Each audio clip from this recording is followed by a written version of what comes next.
Alright, let's just get started here.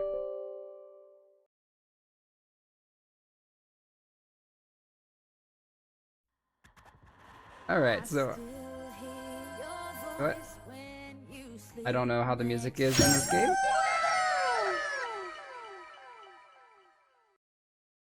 What's up, mommy? Ooh, I am sorry. 1 second. Let me turn that down. That was...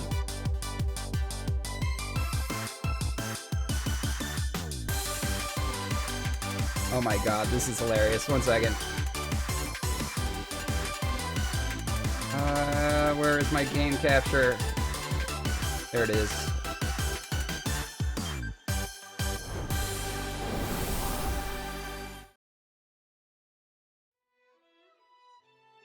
This game's not showing up on game capture. That's weird.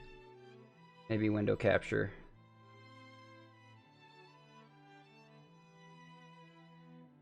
It doesn't even want to show. Wait. There it is. Here we go.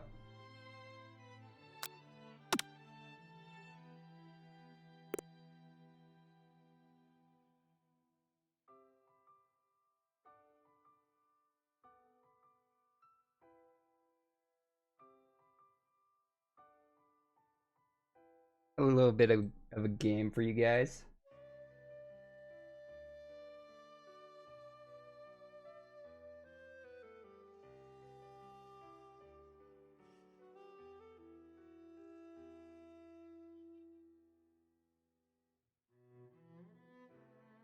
We are going to play I Love You, Colonel Sanders.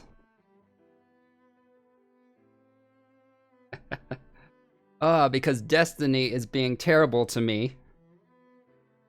Apparently I have some kind of corrupted file and I had to uninstall Destiny, and I'm reinstalling it right now, but it'll take an hour and a half, so I gotta do something. Why is it not?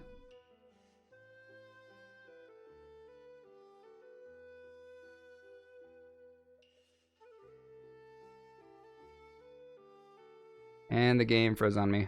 Second. Okay, apparently if you go into the settings menu, it just locks the... Oh, wait, no. Here we go, back. Doesn't let you press escape for some reason. Start a new game.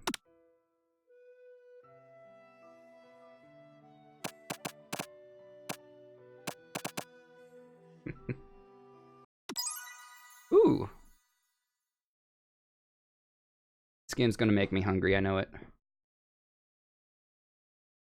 I have not played this before. At least not that I would admit. You sleep softly. You know what? Let me move myself over here. You sleep softly as the morning sun casts a warm glow. Oh, okay, apparently don't click at all. The world is peaceful and serene. You can stay in the moment forever. Or you can wake up now. Oh my god, smack the... Yeah. No, throw it out the window. That was too loud. I didn't like that. You slept through the school year and gave up on a once-in-a-lifetime opportunity to meet Colonel Sand. Game. Alright, game's over, stream's over. We're out. We're done. Have a good night. Gonna set up a raid.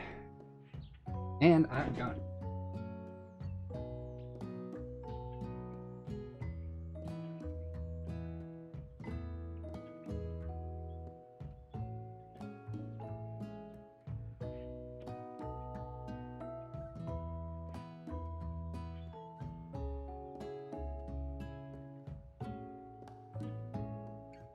No, not really. Just needed a drink.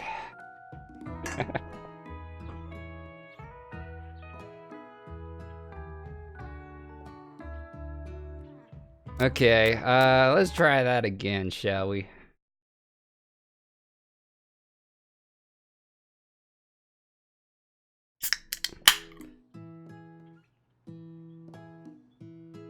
World is peaceful and serene. Yep, let's stop that. Smack that clock. Lying in bed, you stare at the ceiling, think about everything that awaits you at the prestigious University of Cooking School.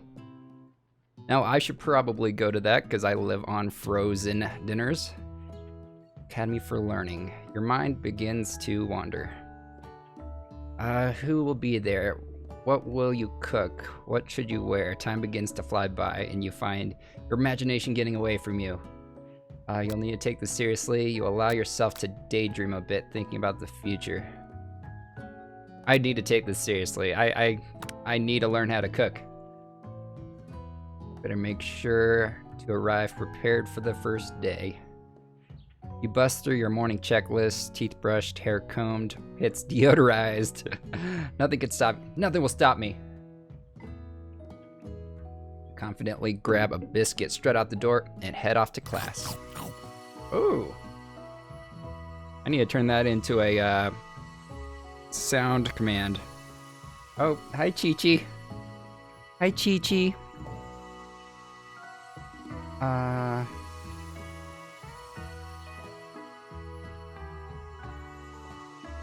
The thing is, Tiska, I don't have it downloaded on my PS4. Like, I have it for PS4, but I've never downloaded it onto my PS4, so it would take just as long to download it. I thought about it, but yeah. I think yeah, Red Dead Redemption. Red Dead Redemption is what has taken up all of my PS4 memory space. Just what I needed to get the blood flowing. Standing in the quad, you gaze upon the magnificent University of Cooking School. Here comes your lifelong best friend, Miriam. She's the most adorably awkward person you've ever met, and you absolutely love her for it. Good morning! Excited for the first day of the rest of our lives? I am! It's gonna get me pumped. Actually,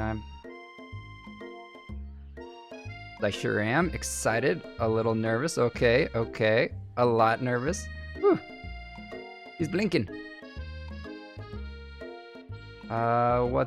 It's just that this morning I have made breakfast for myself, but, well, when I ate it, I couldn't taste any love in the food. What if I'm no good? What if I fail? Oh, look, she's crying! She's got the teardrops. Classic Miriam, raised by master chef parents. She's always held herself to very high standards. Ever since we were little babies playing together and you rescued me from that quicksand box, it's been clear to me that you're the most loving, caring person I know. You're gonna do great.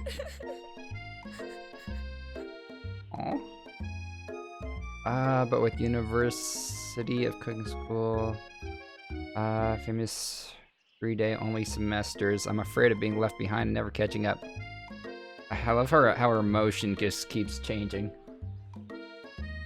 A sweet girl, Miriam has always had a flair for the dramatic. This summer, she got so nervous about her first kiss that she chipped a tooth practicing on a Mac. Alright, should you pep talk her or change the subject to give her some relief? I feel like I should encourage her. You got this. You got this.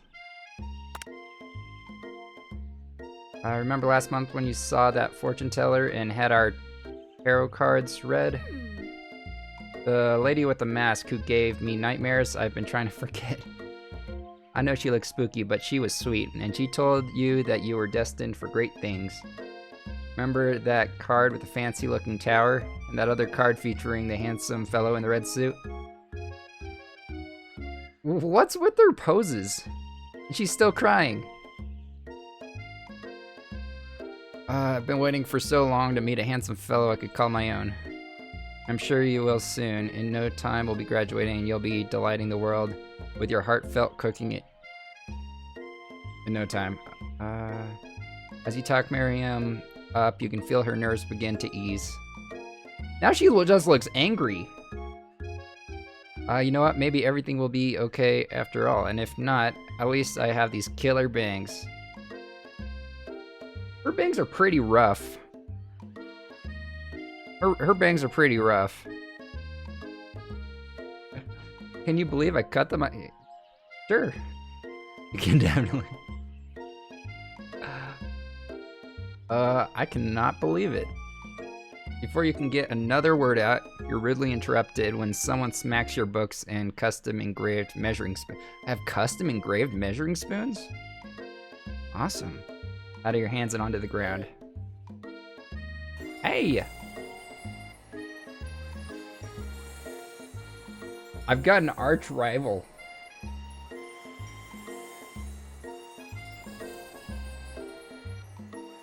Listen to the bishy sounds. There's bishy flakes all over the place.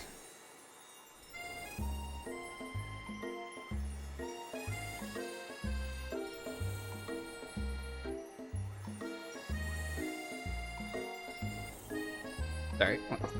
It's... I don't know how to pronounce that. Ashley?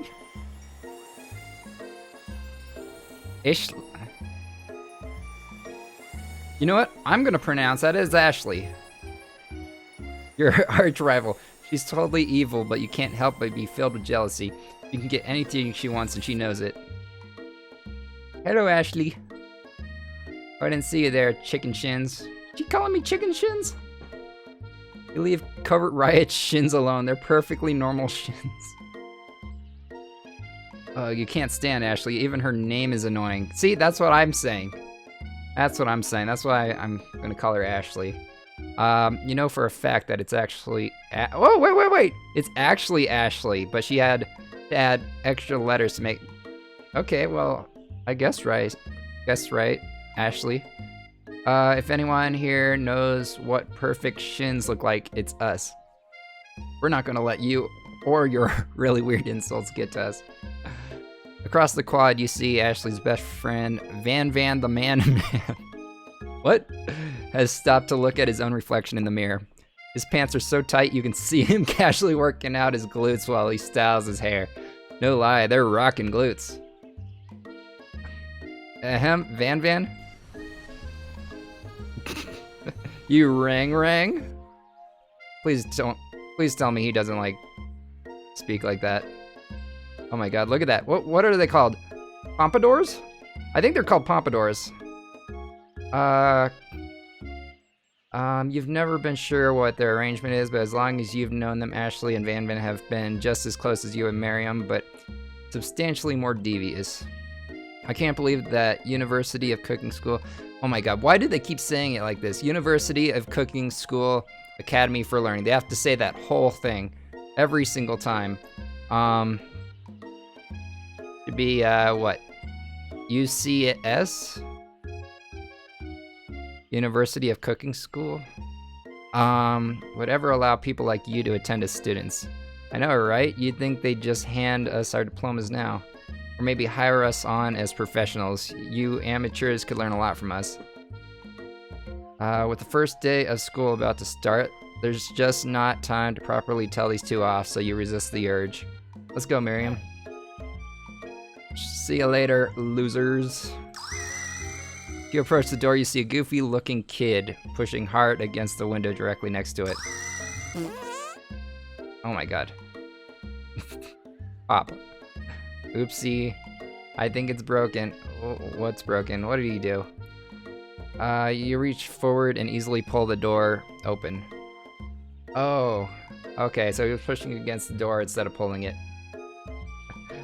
Wait, Flash, what is up, dude? That should do the trick. I love you. I think you mean thank you. My name is Pop. I was named after my Pop. He's old. Could someone like this also be a student at the school? He must be one heck of a chef. Also, his name tag clearly says Bob, but I guess he's reading it upside down. Hi, Pop. I'm Covert Riot. So? Are you gonna make me hold this door all day? Nope. And with that, the young man walks into the building ahead of you. Is it just me, or is he kind of cute? I think it's just you. You both shrug your shoulders before following him into the building. You stand at the edge of the room, unsure where to sit. Other students wander in and keep themselves busy chit-chatting. It's really loud. A scruffy-looking pooch takes his place at the podium in front of the class. Adorable. Aww. Sprinkles. Okay, he can talk. Now, quiet down, everyone. Who is this unreasonably cute pup, and why is he in our culinary class?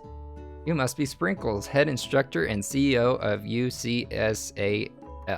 Okay, at least then they abbreviated it instead of writing the whole thing out, because I didn't feel like pronouncing that every single time. UCSAL. Please call me Professor Dog. I may be cute and little and fluffy, but I still demand respect. Woof. What? A cute dog is our professor? This is the best school ever. I guess only a dog's nose is capable of picking up all the nuances of fine dining. Out of nowhere, wind begins to rush around you as a swirl of cherry blossom petals fill the air inside the classroom. I'm chilly, someone close the window. And then, he walks in. Look at all them bishy flakes floating around. You're immediately swept up in the aura of this new student and his remarkable goatee. Who knew? He's a student. He's a student. I would have thought he'd be the teacher. And his remarkable goatee. Who knew anyone could be so handsome? Time stands still. It's him. It isn't my favorite student, Harland.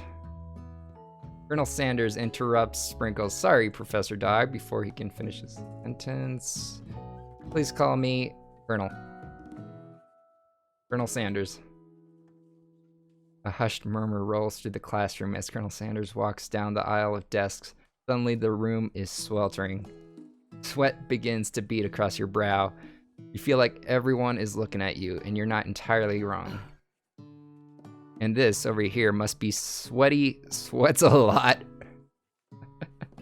You talking about me? Maybe we should open that window back up before Fawcett melts into a puddle and evaporates entirely.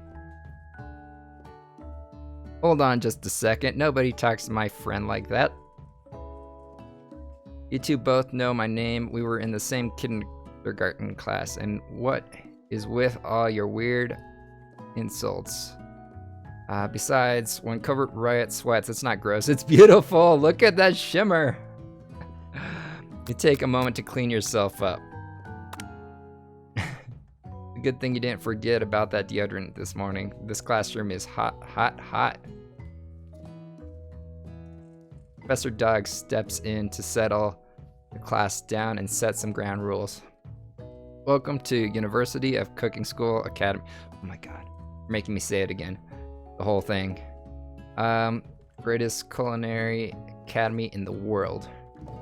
Birthplace of culinary legends, past, present, and future. Many challenges await you.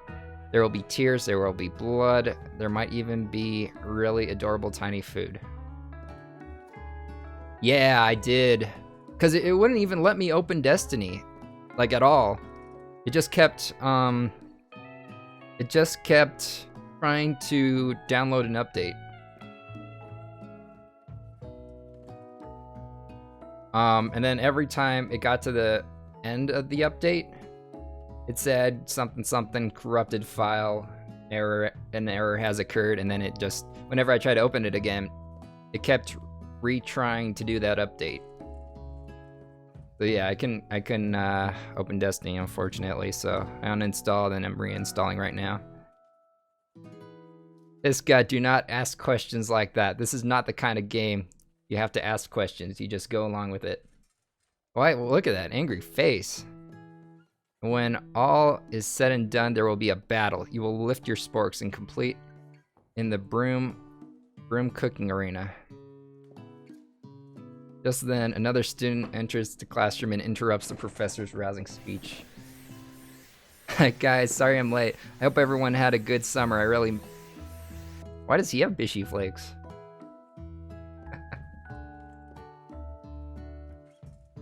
Quiet. Late to class is bad enough, but interrupting my monologue You're on the fast track out of here, young man. Are you sure you're even in the right place? Don't you recognize me? This is my 3rd year in this school with you as my teacher. Everyone stares at him blankly. Does no one remember me? You're expelled if you utter one more word before I finish. Let that be a lesson to you, students, that tardiness is unacceptable. Oh my god, he's a corgi. I just noticed that. I love corgis. Even Clank made it here on time, rolling halfway across town on his tiny wheels. Clank? You turn to see the student Sprinkles is referencing, who appears to be some sort of industrial kitchen appliance. And Clank has bishy flakes as well. Look at those bishy flakes. So bishy. The class bursts into laughter. Oh, Clank, you rascal. Sprinkles walks in the classroom as everyone stands in silent obedience. When he gets to you, he lifts his nose in the air and takes a deep sniff. Your diet is lacking. Based on what I'm picking up here, you definitely need a multivitamin. You should be taking better care of yourself. Even in a game, even in a dating sim, I'm getting lectured about my diet. I don't know how to eat healthy because I don't know how to cook. You've never had Talking Dog as a teacher before, but Sprinkle's reputation for being smart but tough is well known.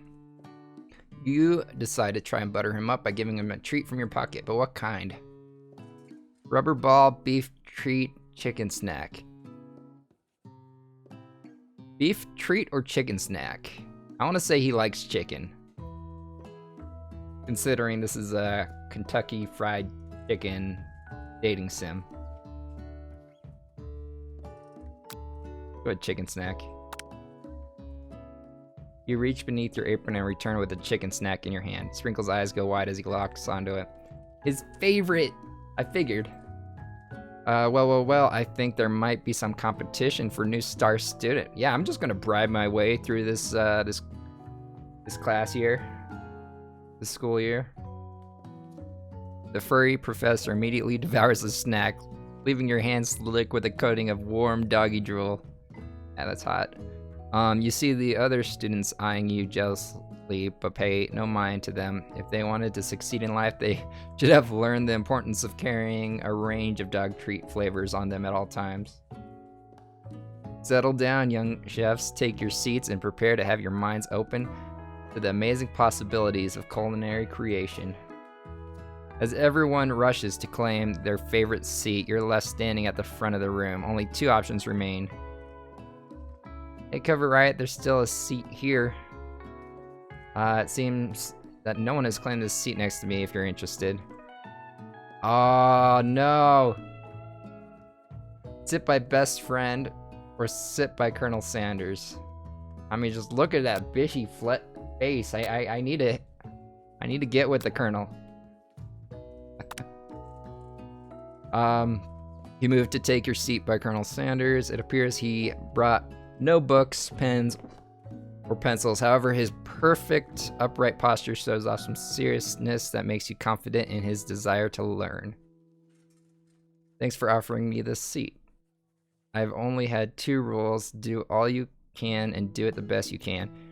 It's the only way you ever get the feeling of accomplishing something. That's so inspiring. Little off topic if you ask me, but okay. As soon as you settled into your seat, the professor makes an announcement. Think fast, it's time for a pop quiz. Yay, quiz about me. Shut up, Pop.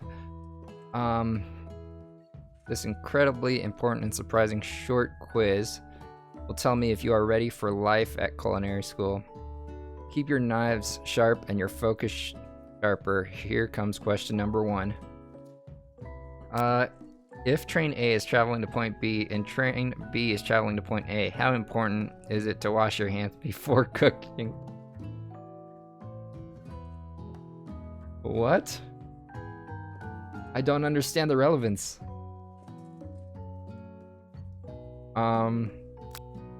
Meh, depends. Extremely, look at you, Pop.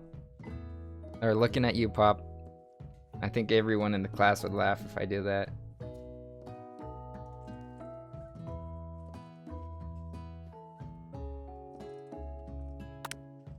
That's right. I wonder if they use this as a training video. If you get for new hires at Kentucky Fried Chicken. Most retail or fast food places, they do have you go through some computer training. And they're usually like a ton of multiple choice questions like this. I would not be surprised if they use this. Let's see, do you want to, wait, forest is to tree, as chicken is to...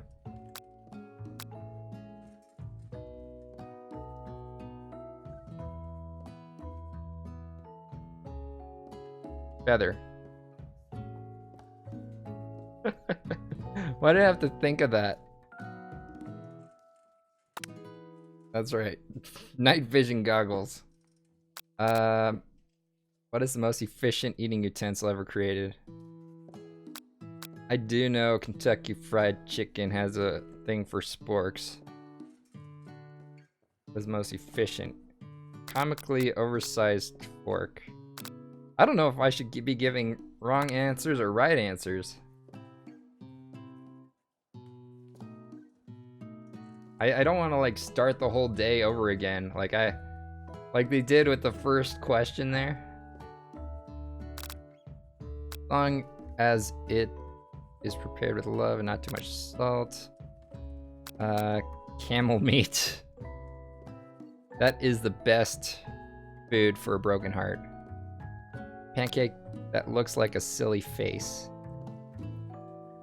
I think a pancake that looks like a silly face be good for a broken heart. That's wrong. Is Sprinkles a good boy? No.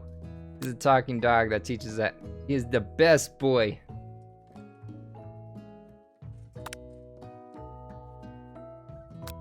Total score 4 out of 5.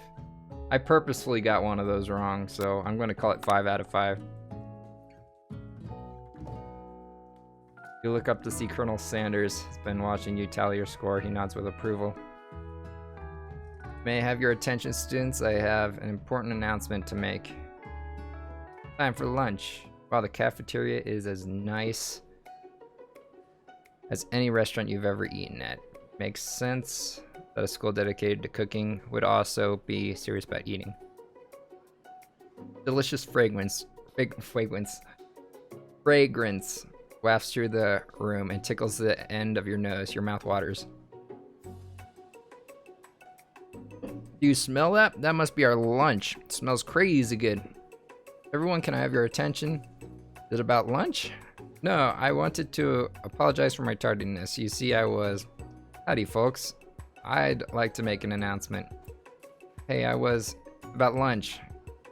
Everyone cheers. But lunch. He said, shh. In honor of the new semester, I've prepared something special to share with everyone for lunch. That must be the smell I smelled. Indeed, that smell. You'll hold your breath waiting to see what food this mysterious student has created. You've heard that he's very talented, but were the rumors true? Is this? Oh my god! It's fried chicken! Who would have thunk?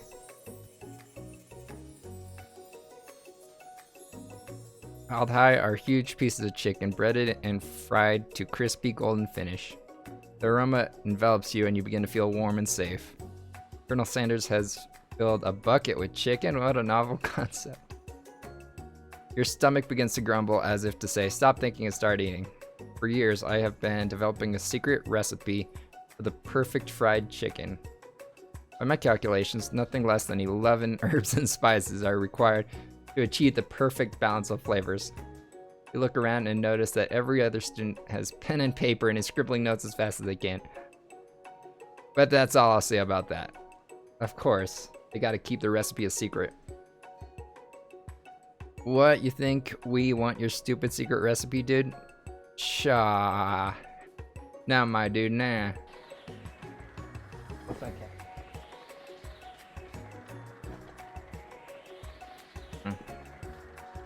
I'm just drafting a last will and testament in case one of those ingredients is poison. He looks around nervously to see if anyone else is laughing at his sick burn. Wait to see what zinger Ashley has prepared to follow up, but she suddenly takes a different approach. And I was like writing in my diary. Dear diary, today I smelled something beautiful. I knew at that moment that only the hands of a true gentleman could fry chicken. Oh, she's gonna be my rival. You see her body language change from bitter and evil to sweet and innocent as she slides closer to Colonel Sanders. She realizes that he is destined for greatness and fame with cooking skills like this. She wants him all to herself. Oh, please. Well, Van the man, if you don't want any. I'll take his. Whoa, hold on. I guess I'll try it. He takes one bite and his eyes grow wide. He starts contorting his face as he tries to hold in his pure exhilaration and act unimpressed. Easy now, there's enough for everyone. Please, my fellow classmates, dig in. You take one of the pieces of fried chicken out of this bucket and sink your teeth into it. It's amazing. Tasting Colonel Sanders' food teleports you to another dimension. Alone with your taste buds gripping a drumstick in your hand, you float weightlessly. This is taking a turn. Focus your mind and meditate on this moment. Try and identify every flavor. Savor the moment and everything that it tells you about Colonel Sanders' culinary heart. Swim towards the light!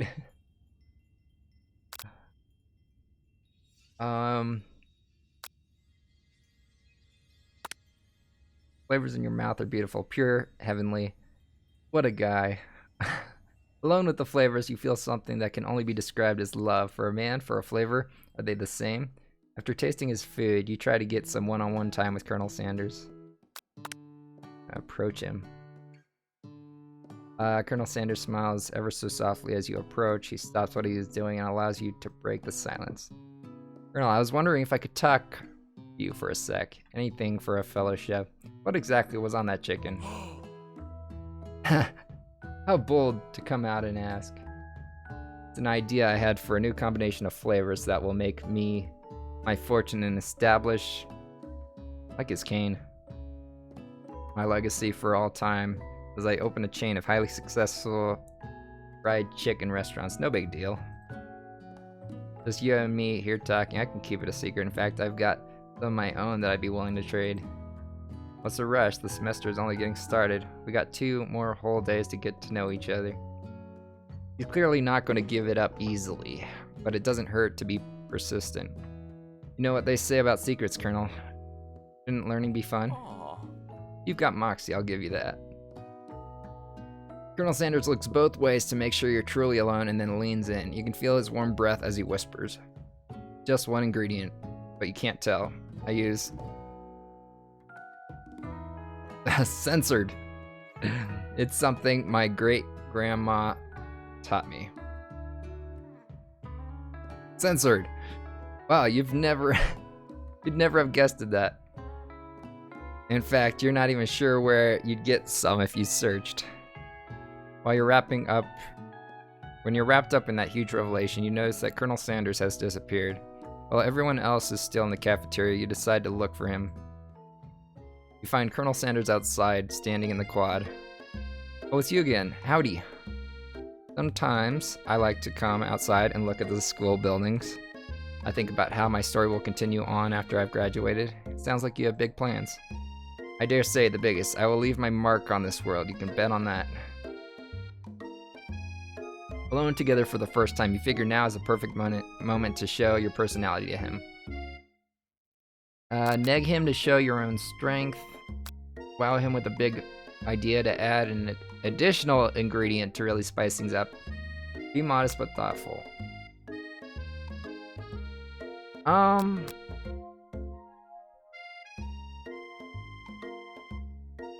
It is 11 herbs and spices, right? Or Let me see. KFC, how many herbs and spices? 11. Okay, so he says he has 11 herbs and spices in it. So I have a feeling that wow him with a big idea to add an additional ingredient to really spice things up is not what he wants to hear. I think he's very firmly set on the 11 herbs and spices. Nick, him to show you. I'm gonna be modest but thoughtful. Well, I just wanted. Oh, look! I got some hearts there. Well, I just wanted to tell you that I really enjoyed your food. Now you've got his attention. Flavors were complex but comforting. The interplay between salty, savory, and peppery, it was perfect. I appreciate the compliment. I'm sure you'll be a big success. I know we've only met today, but I'm starting to get the same feeling about you. We should head back inside. The next lesson starts soon. You step into the massive cooking arena. Ooh, fancy. Got like ingredients all around the back there. That's cool. Looks like some Iron Chef shit. You step into the massive cooking arena where the afternoon lesson will take place. Each student gets an oven and all the tools and ingredients they could need. Miriam, look at this place. It's magnificent. Finally, we get to show our stuff. Wait a second. Oh no, we have to show our stuff. What if I totally blew it? Oh, she's crying again. You're not gonna blow anything, except maybe kisses to the crowds of fans. You're gonna earn with your signature adorable tiny food creations. Welcome students to the cooking arena. For today's lesson, we'll be cooking with partners. Hurry up and pair off. Naturally, Miriam looks over at you, but unable to control yourself, you pounce on Colonel Sanders. Oh! I just betrayed my best friend there. Hey, Colonel. Would you like to tackle this lesson as a team? A team of two? That is, me and you, if that wasn't clear. Oh, I just ditched my best friend. Wanna be my partner? Sure, Coverette. I'll prepare our station. Without you as a partner, Miriam is standing all alone. Two different students quickly take notice. Pop and Clank. Oh my, two potential partners. I'm so sorry, gentlemen. I don't know who to choose. Looks like you'll have to pick for her. Friend duties can be a little awkward, but that's the price you pay for not being alone forever. Who do you want? Okay. Honestly, Pop is a little annoying, so let's go with Clank. Sorry, Pop. I think Miriam will be partner with Clank today. It's okay. I already ate. It's not entirely clear if Pop has any idea what the point of the school even is at this juncture. He looks like some kind of cereal mascot or candy mascot. Clank is clearly excited to have some attention. He heats up and begins to roll back and forth. Warp, warp, warp. Hold on there, fella. We don't even know the assignment yet. Technically, Clank might not have a face, but there's something charming and earnest about him. Zzzt. Issue, I hardly know you. What? Clank jutters and a panel shakes loose. You get the impression that this is a sign of affection. Looks like you two will be fine. Now it's time to focus on your own cooking classwork. Alright, you two. For today's lesson, we're going to keep it simple. Pick a basic dish and divide up the steps. No chef is an island. It takes 2 flints to make a fire. You get the idea. Which dish do you suggest to your partner, Colonel Sanders? Steak tartare. Seems easy enough. It's fancy and you don't even need to cook it. Using octopus. Octopus! I don't think they use that in any other food. Your grandmother's ooh. I think he'd like mashed potatoes and gravy. Yep, there are the hearts. I'm trying to get in his pants if you guys haven't picked up on that yet. I've always been something of a down-home chef. I was thinking we could make something warm, inviting, and comforting. Maybe mashed potatoes and gravy? I couldn't imagine one without the other. Colonel Sanders cast a coy look at you, causing your whole face to go beet red. Embarrassed, you quickly turn away. I'll go get the potatoes. No, please, let me. Picking perfect produce is a passion of mine. It's a favorite pastime of mine as well, considering I'm a produce manager. Looks like things are getting pretty fresh around here. Does someone have a crush on Colonel Sanders? We're just cooking partners. Mind your own business. Get the fuck out of here, Ashley. Sanders' heart is my business. And you'd better keep your fingers off my man. Did someone call for me?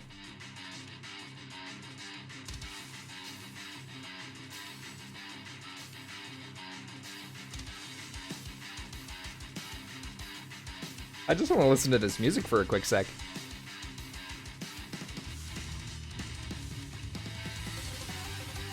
Did they like create a whole song just for him? Oh no, geez, Van Van. While I'm over here crushing Covert Riot's dream, you're supposed to be taking care of our classwork. That was the deal, remember? Oh, he's crying. Colonel Sanders returns, arms full of peeled potatoes. He tosses them into boiling water and turns his attention to you and your old friends. Oh, howdy there. This music, what the hell is this music?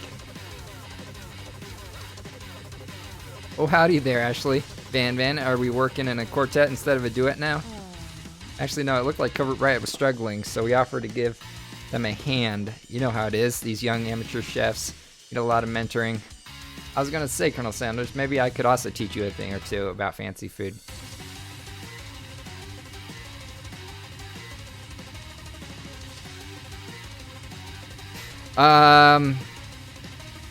Maybe one day you might be able to get up to my level. Ha, doubt it. Don't be rude, Van Van. Personally, I have no doubts whatsoever about Colonel Sanders' ability to concoct creations worthy of admiration. After all, your fried chicken was quite spectacular. But Colonel, if you ask me, I might make a better partner for you than this thing. Did she just call me a thing? That has positioned itself at your station? But do you feel deep down that we cast complementary shadows? We fit together like a thigh and a drumstick. It just makes sense. Nothing about this makes any sense, but one thing is clear. She's coming for Colonel if you don't watch out. Ashley is really going at you hard. You need to ask for some backup here before things get ugly. We're gonna call Colonel Sanders hunk of hunks in your time of need. Turn to Miriam. Hadrian, rating with a party of 6. What's up, dude? Oh, thank you. Thank you for that raid. Let's turn to Colonel Sanders. You guys came in on a pretty random game here. Let me get you a shout out here.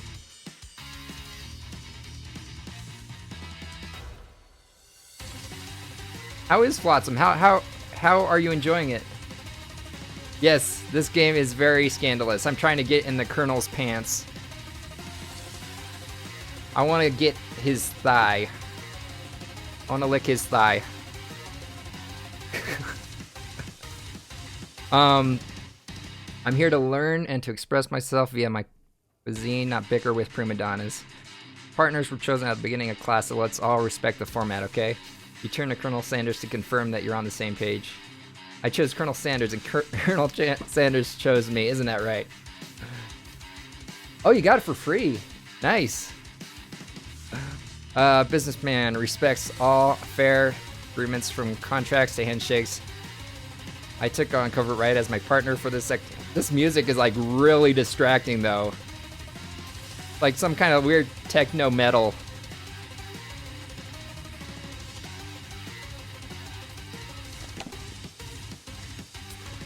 A businessman respects all fair agreements from contracts to handshakes. I took on Covert Riot as my partner for this activity and I stand by it.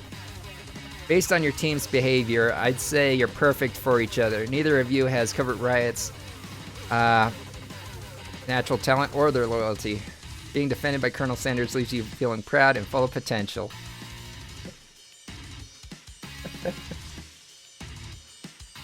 Right? This is not seducing music. But this is my rival right here. She's also trying to get in the Colonel's pants. She wants to see the Colonel in, naked apron.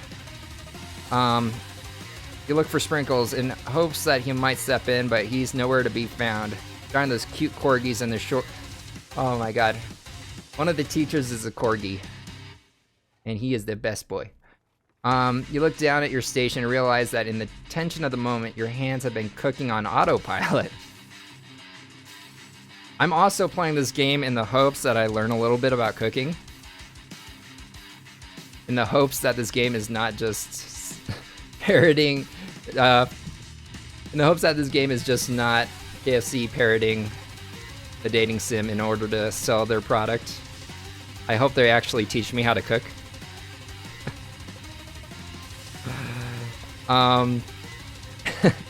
Distracted by the drama, you've already crushed the boiled potatoes into a perfect creamy mashed texture with plenty of butter and cream for flavor. It's as if you're... Okay. Boiled potatoes, creamy mashed texture with plenty of butter and cream for flavor. As if it's your natural passion guiding you through the steps you know so well while your attention was elsewhere. I know just what to do. Colonel Sanders extends his hand. You sure? He's holding a beautiful white porcelain gravy boat, out of which pours a smooth brown gravy, smothering your nearly finished potato dish. Oh yeah, smother me. Smother me, Colonel. Oh. Gravy flows down the mound of mashed potatoes. The results look spectacular. Granny would be very proud. Look at the bishy flakes. Bishy flakes all around this mashed potato.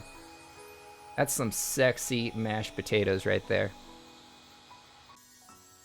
Colonel Sanders holds a spork out to you. You reach out and grab hold of it, but he doesn't immediately let go. The two of you stand holding the same spork, and for that small moment, all of the madness and pressure in this crazy world stops. Your eyes lock. The moment is electric. Time stands still. If you love something, set it free. Together, you dig the utensil into the mashed potatoes and lift a heaping sporkful up. When you see Ashley with a sinister look, you know she's plotting against you to be with Colonel Sanders. And then, filled with rage, and without thinking, you fling the sporkful of mashed potatoes right into Ashley's stupid, beautiful face. Van, do something! Do something! Scooping up a fingerful, Van tastes the dripping mashed potatoes and gravy and realizes that it's delicious.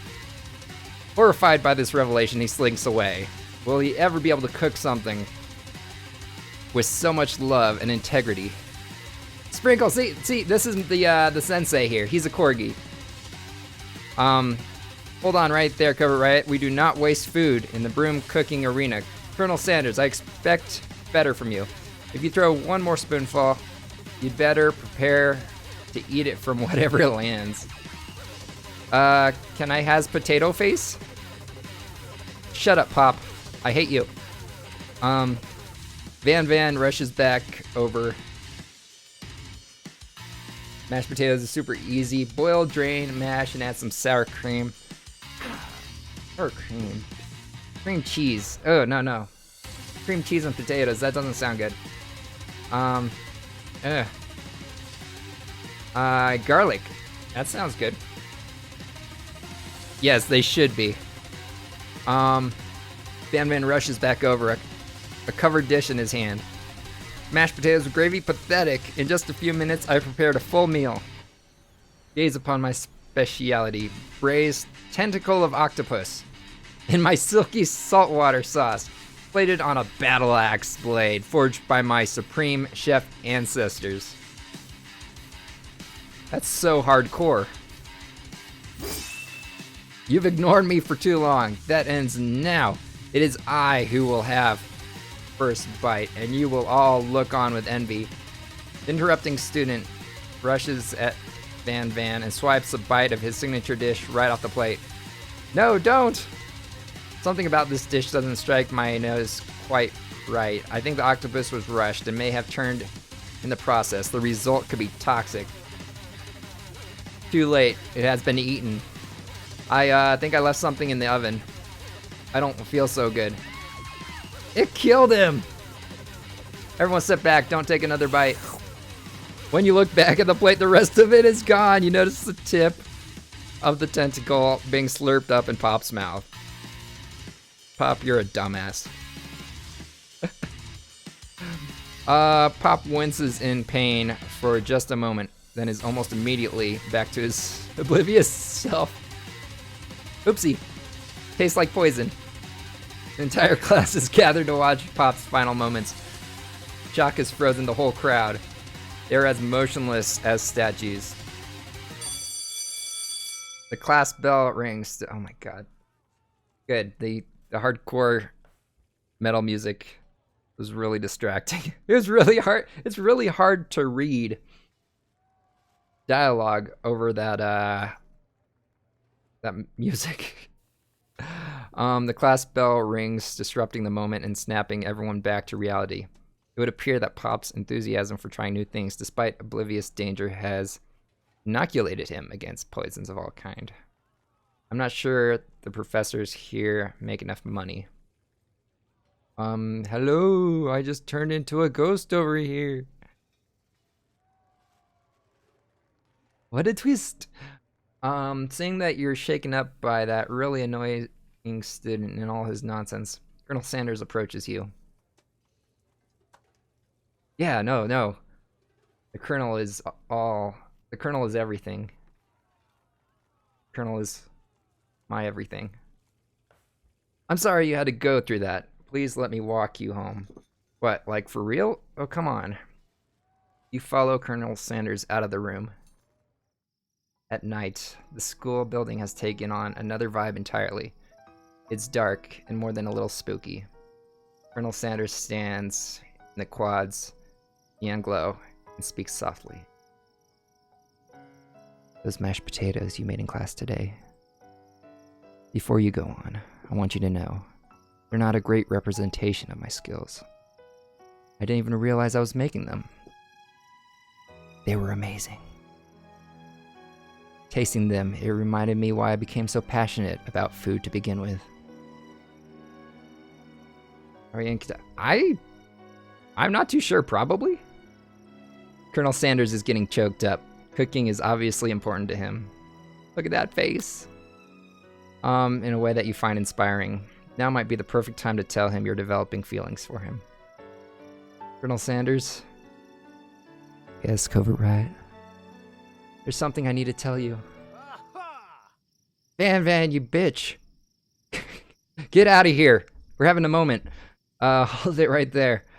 There's something I need to tell you first. Oh, geez. You see, when I was a boy, I had a dream that one day I would be the greatest chef in the world has ever seen. And every day since, I have been working towards that dream, day and night, never stopping, never resting. Also, lifting a lot of weights. Like, so many weights. Do you even lift, bro? We should follow our dreams with all of our hearts, that our souls may grant them like wishes floating on a shooting star. Hey, no, you. Shut up, I'm the one here to say inspirational stuff and be the star of the story. Are we forgetting that your cooking literally killed a guy? You can't prove that. I also saw you kill that guy. What was his name? Somewhere in the distance, you hear a long, sad sigh. Forget him, we're talking about me. Me, I'm the hero. The Spork Monster is here to fight a hero. What a twist! I think I left the fridge door open. Later, nerds! How dare you threaten me just as I was letting down my guard and connecting with another chef on an emotional level. Be afraid, be very afraid of me because I'm a monster, see? Is he rhyming on purpose or is that just a coincidence? But before you can discuss syntax any further, it's a turn-based fight sequence. What? Didn't know there was this kind of game. The best defense is a good offense. Attack. You decide to go on the attack. Which attack will you use? Cook with love. That's the only option they're giving me. Cook with love does 1 damage. It just got real. That attack really upset Spork Monster. Spork Monster goes on the attack. They spit hot gravy at you. You take 1 damage.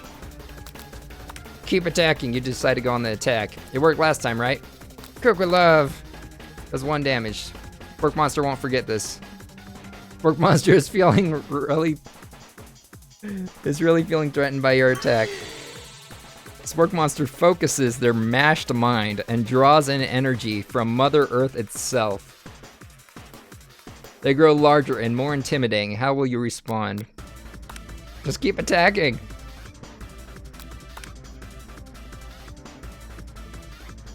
At this rate, the semester will probably be over before this fight is.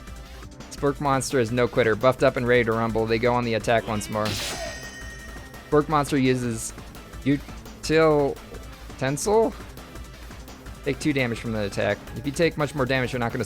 Okay, they're obviously hinting that I gotta defend. Decide to defend. Which defense will you use? Trepidation. You curl into a ball. I'm not cut out for this.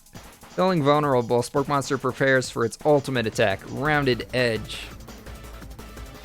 Vile villain, your reign of terror stops here. Colonel Sanders summons the energy of 1,000 chickens. Woo!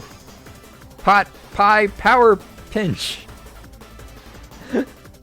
Does 10 damage. Spork Monster is defeated. I know, I love the staff.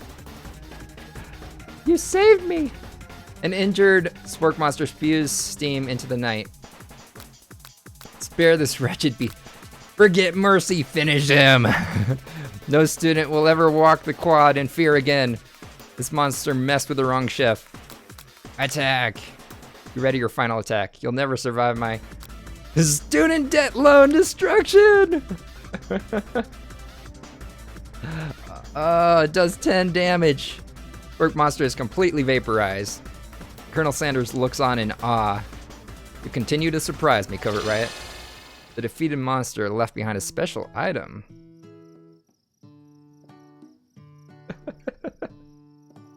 So Cluck. Came in Cluck. Oh, that's funny. It appears at first to be a cookbook, but upon closer inspection, it's so much more.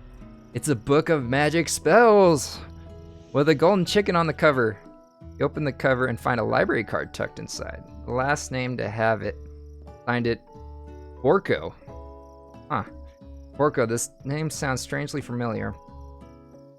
Your blood is pumping as you stand in the quiet of night, holding the mysterious book in your arms. As you come down from your battle buzz, you realize that your final attack has left you completely depleted. The world around you begins to fade away. Without any energy to keep your eyes open, darkness overtakes you. The image of Colonel Sanders. Ooh, we're in a room now. I like the way this is going.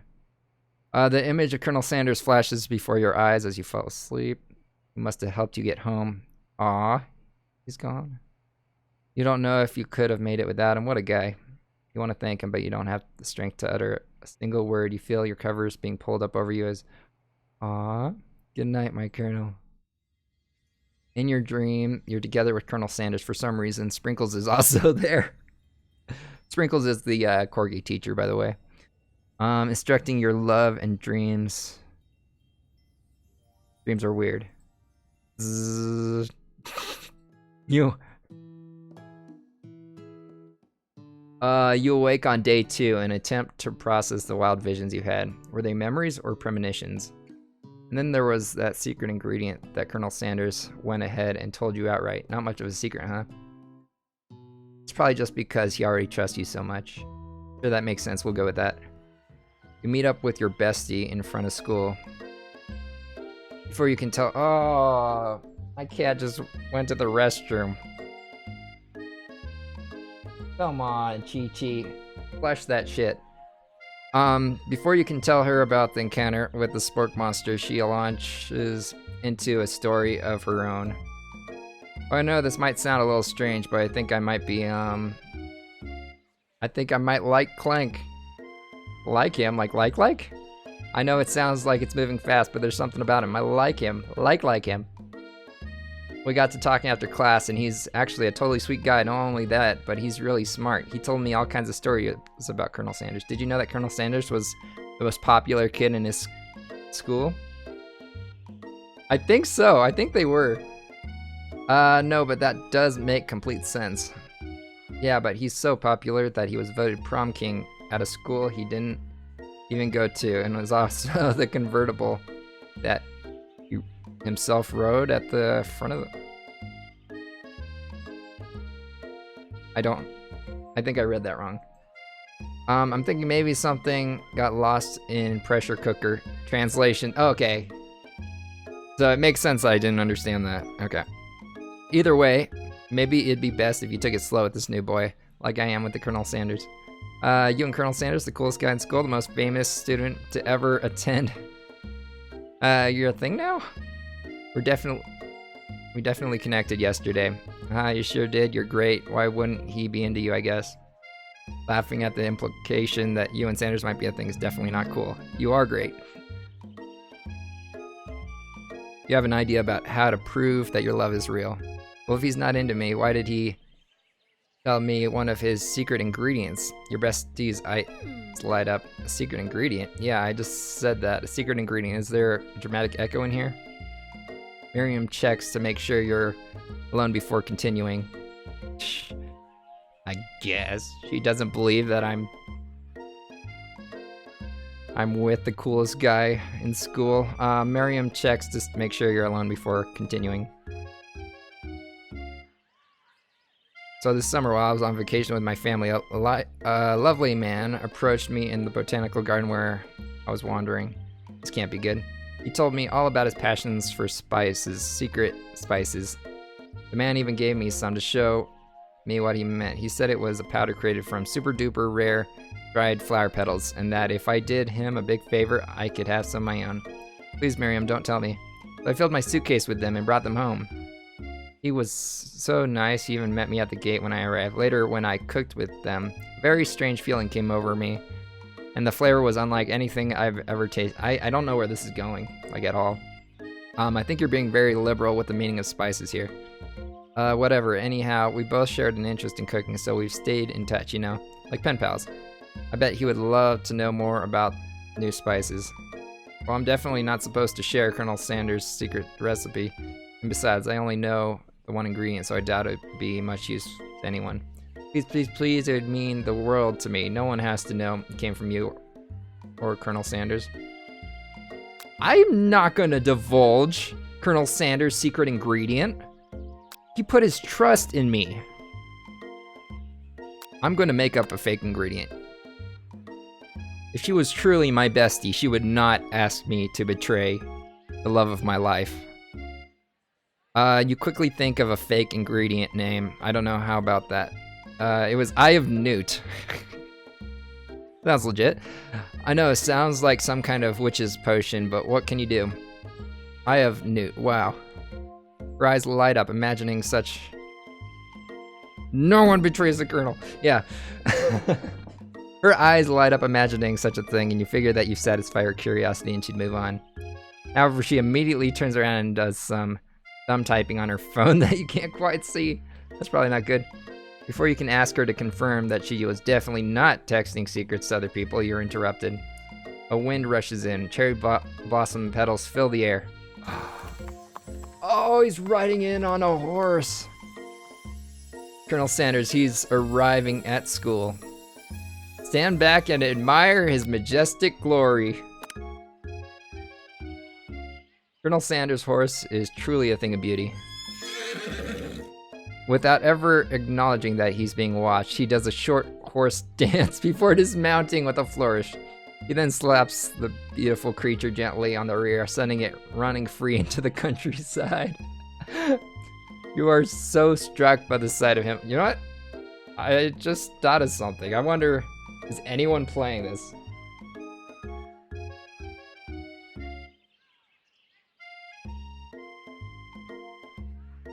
Anyone playing this game on Twitch?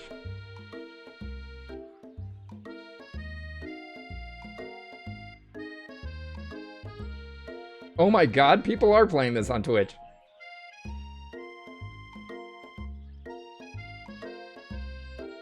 Oh my god, there's actually...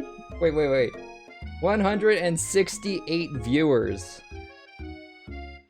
Okay, to put that into perspective, I've seen Anthem with half of that.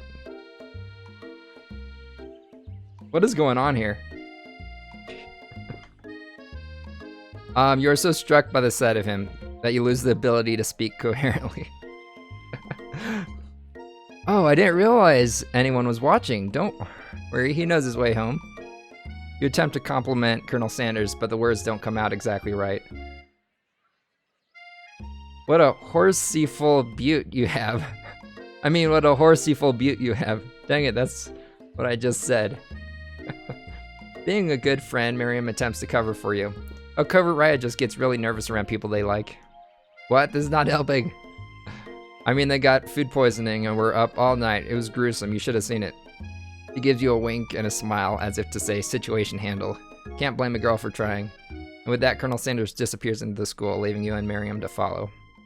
When you enter the classroom, you can see your two rivals, Ashley and Van Van, are doing something bad. By the way they're hiding, you know it must be really bad. Like counterfeiting recipes bad, experimenting with restricted ingredients bad, summoning a demon bad. Are they using Eye of Newt? You try and get a peek over Van Van's hulking shoulder, but he sees you coming. Whoa there, little one, I'm not sure you're ready to handle this. Tell them to stop acting immature, act like you're not interested in them, but really try and get I want to know what they're doing. You sit near the rivals, but leave your back turned to them. You hear Van Van mutter something that sounds like, oh, they are using Eye of Newt. Why is my best friend texting them secret ingredients? However, he notices you eavesdropping. You try and cover your tracks and improvise an excuse. Ahem, it's time for class. You're distracting the rest of us who want to learn. Now you've upset them. Oh, you're the emperor of cooking, are you? You make the rules. I'm not sure you'd know a good meal if it ate you.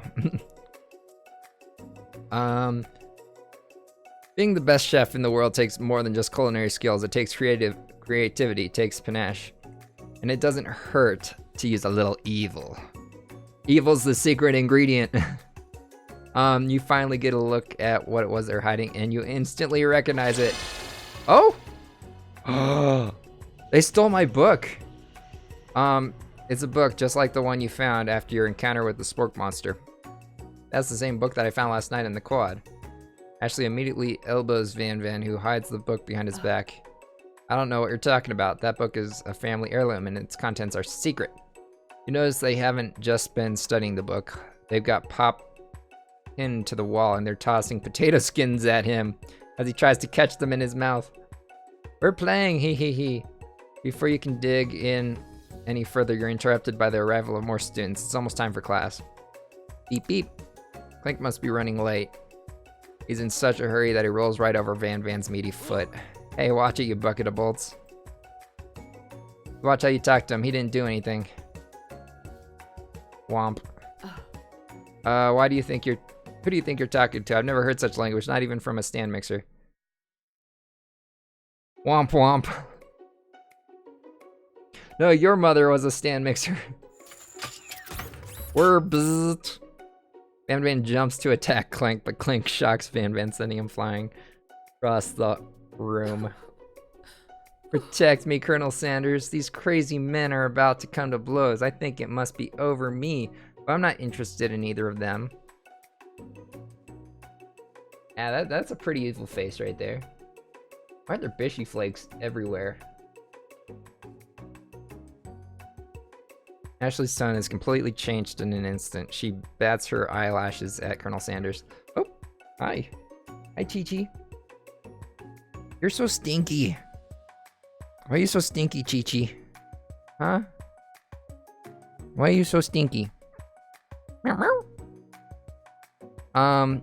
Completely changed in an instant. She bats her eyelashes at Colonel Sanders. Surely he must know that this is a ruse, right? Gentlemen, get a hold of yourselves. Save it for the arena. At least, or don't. Honestly, what do I care? I've got I've got lofty career aspirations to focus on. What do I care? Maybe I can help you with your business plan. Just then Sprinkles arrives to signal the true start of the class day. He's panting, which doesn't seem to be that abnormal. He's a professor, but he's also a dog. Students, please take your seats. I apologize for my late arrival. I spent the morning chasing a car all around town. My tiny legs are very, very tired. But I'm here now, and I hope you're ready to learn. Rub his furry dog belly. He loves it. After he catches his breath, Sprinkles regains control of the classroom. Without further ado, we'll review the global history of my favorite fowl, the chicken. You want to pay attention to the lesson, truly you do. Which is why in 1776, at the signing of the Declaration of Independence, it was a chicken who first signed. That doesn't sound legit. But you can't help but daydream about Colonel Sanders. And you miss most of the important parts. When you come to Sprinkles is holding a tray of food in front of you. Well covered, right? Naturally, this appears to be a sample platter. Which item do you want to sample? A dog biscuit, a shimmering pepper, glass of water. Let's do a dog biscuit. That's the wrong selection, but I think it'd be funny. Because of the shape it's baked in, you assume the dog biscuit is a treat made by Sprinkles. An example of his culinary talents, perhaps? You reach out for it when Sprinkles jumps up and bites onto your cooking apron. What kind of monster would steal a dog's favorite biscuit? Your apron is left in tatters. The entire class looks on in horror as you fall unconscious from the embarrassment. I never even got to taste it. Can this be the end? Getting between a dog and his bone probably isn't a great choice. Game over. Are you serious?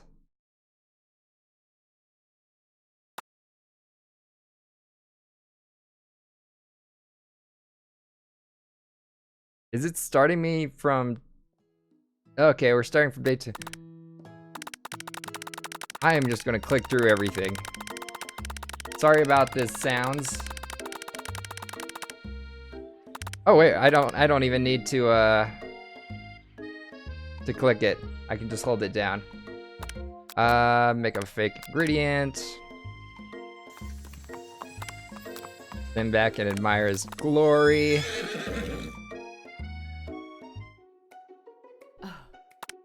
Act like I'm not interested.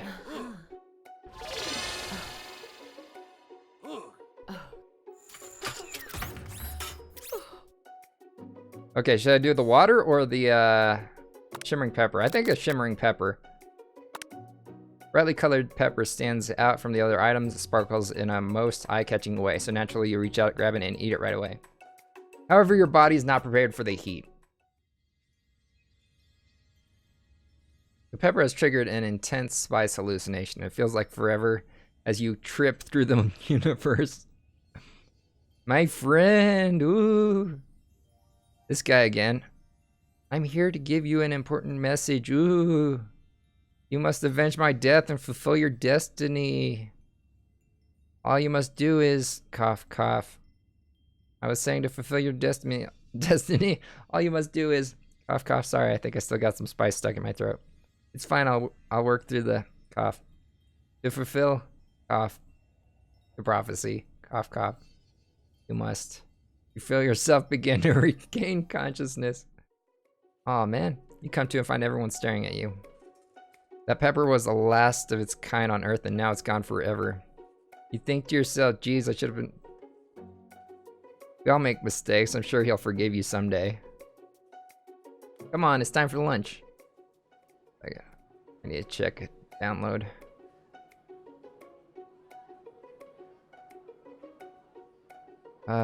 Before anyone can relax, the cafeteria lights dim.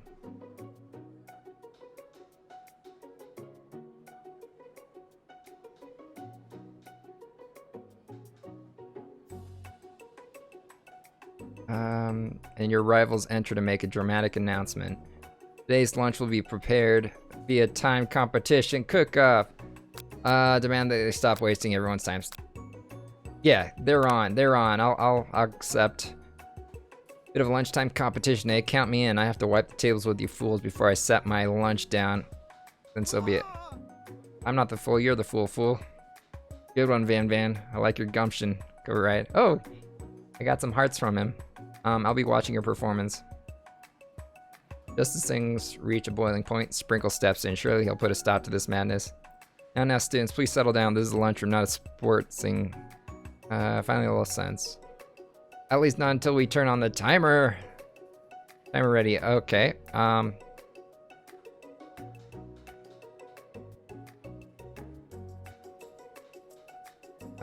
hard way builds solid foundation of confidence that cannot be swept away. And that's an original quote by me, in case anyone was wondering. I hope its message lifts you. Victory. Like a diamond, I was formed under pressure, and now is my chance to shine. I will defeat you myself. We got some more battle music going on. Chimera Yuki, thank you for that follow. Welcome to the riot. You had his chicken and you made mashed potatoes and gravy on day 1. You're feeling like you can really impress him here again. It's time to boil some water for the potatoes. Think fast, if the timer runs down, you'll be forced to pick randomly. What temperature does the water boil at? I don't know this stuff, actually.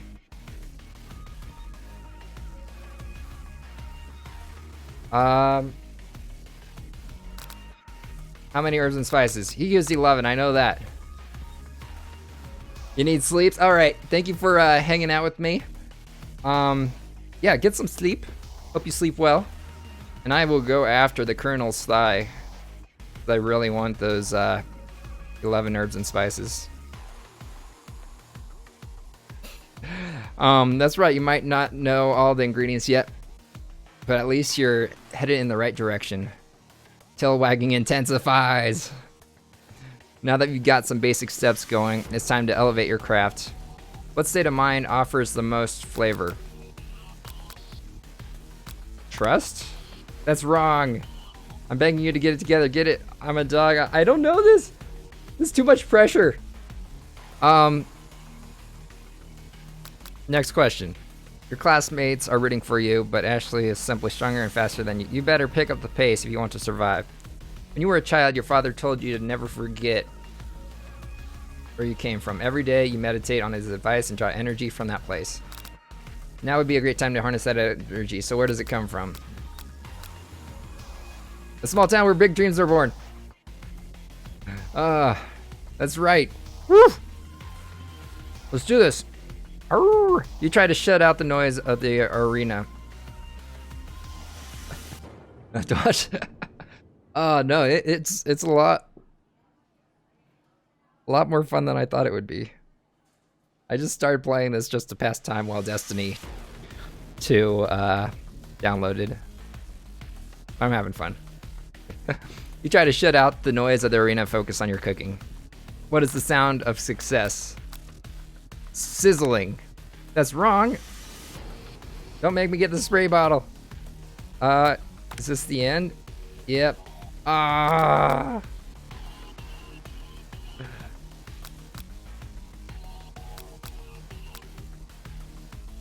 Wait, what's this?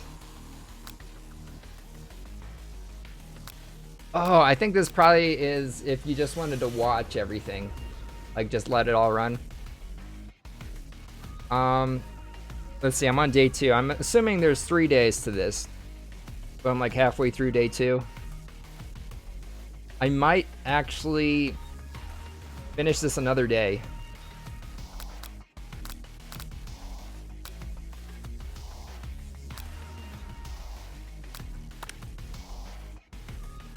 Let's finish this another day.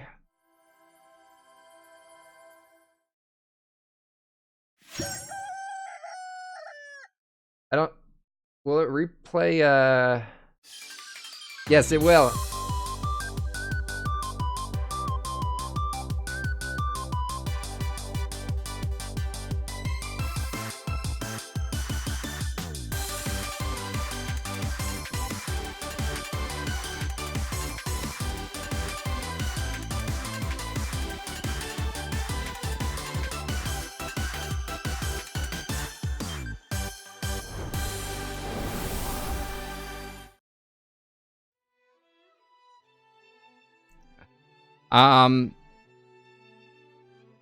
But yeah, let's switch over to Destiny, since the download is finally done. Let's see. As long as it opens, preparing to launch, updating Destiny, preparing to launch Destiny 2. Ready to launch in approximately, wait, 1 hour, 21 minutes?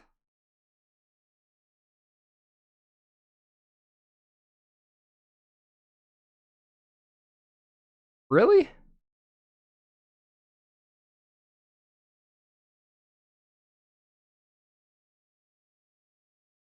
I don't understand. Like, it finished downloading.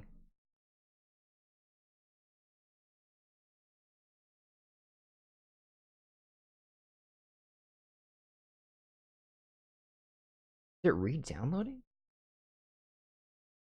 I don't understand what's going on, but it looks like it's not done downloading yet. So let's open it back up. Let's open this back up. Let's finish this today.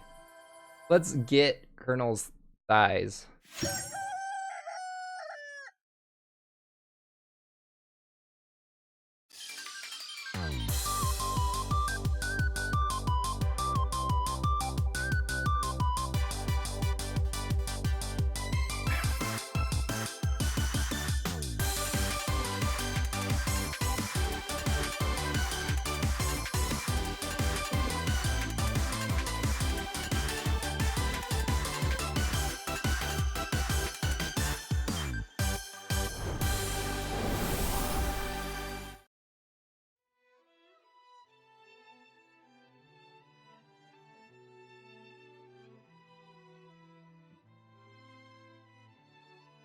All right. We're gonna continue.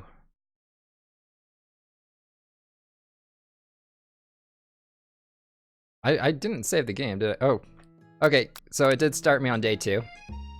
So let's just fast forward this.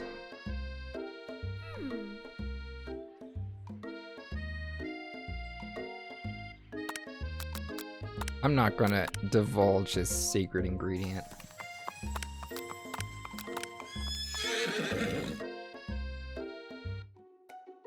But how are all of you guys tonight? How is chat? You guys having a good night? You enjoying some dating sim here? I don't usually play dating sims, so.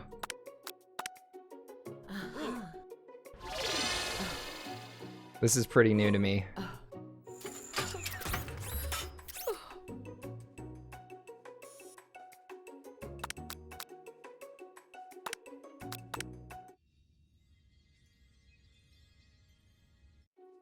Okay, so I gotta go back to the,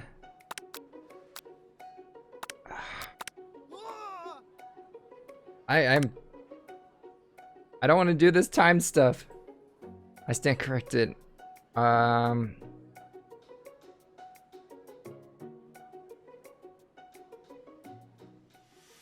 I actually have to focus here.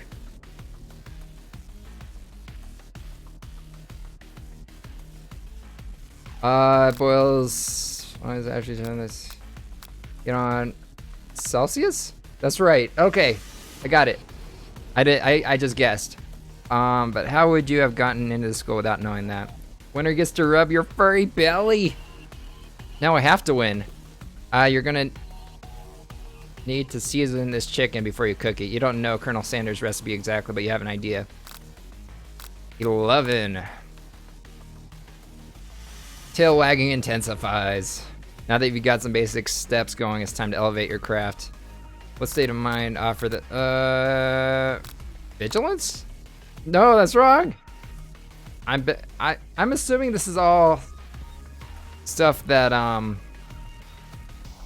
KFC uses in like promotional stuff, like quotes from their advertisements. But I don't know this stuff. I don't watch any KFC advertisements. I don't think I've seen any. I'm begging you to get it together. Get it? I'm a dog. It's never the wrong time for some dog jokes. Next question. Okay. When you were a child, your father told me meditate about energy from the place, a small town where big dreams are born. Okay, you try to shut out the noise of the arena and focus on your cooking. Sizzling, bubbling. Bubbling? That's wrong. Oh no! Next question.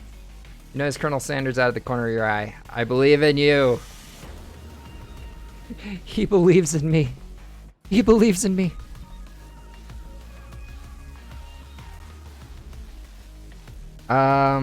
So no, he's watching you. Makes you totally forget what you're doing.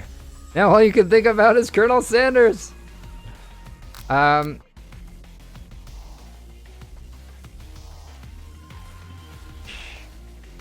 You're stranded on a desert island with only one dessert cookbook. Which do you take? What a hunk. You know what? Shouldn't you be focusing on the challenge? You're falling behind. What does that have to do with creating spectacular? Oh my god. Yeah, now all I can think about is him now. Woof, woof. You're really struggling to keep up. At the next station over, Ashley has begun plating elements of her dish. It's complex and colorful. To make up time, you toss your biscuit dough into a stand mixer. As you do, the crowd gasps. Yikes. Zzz. I know you love nothing more than seeing a fellow appliance utilized in a kitchen battle, but sometimes that means sacrificing the personal touch. Where you might not have any hands, but Covert Riot does, and a good chef needs to be touching the dough to know when it's properly mixed. There's an easy way and a hard way. You don't get far by going the easy way. When you hear everyone talking, you realize how serious your error was. You immediately shoved your hand into the mixer to rescue your dough before it's overmixed.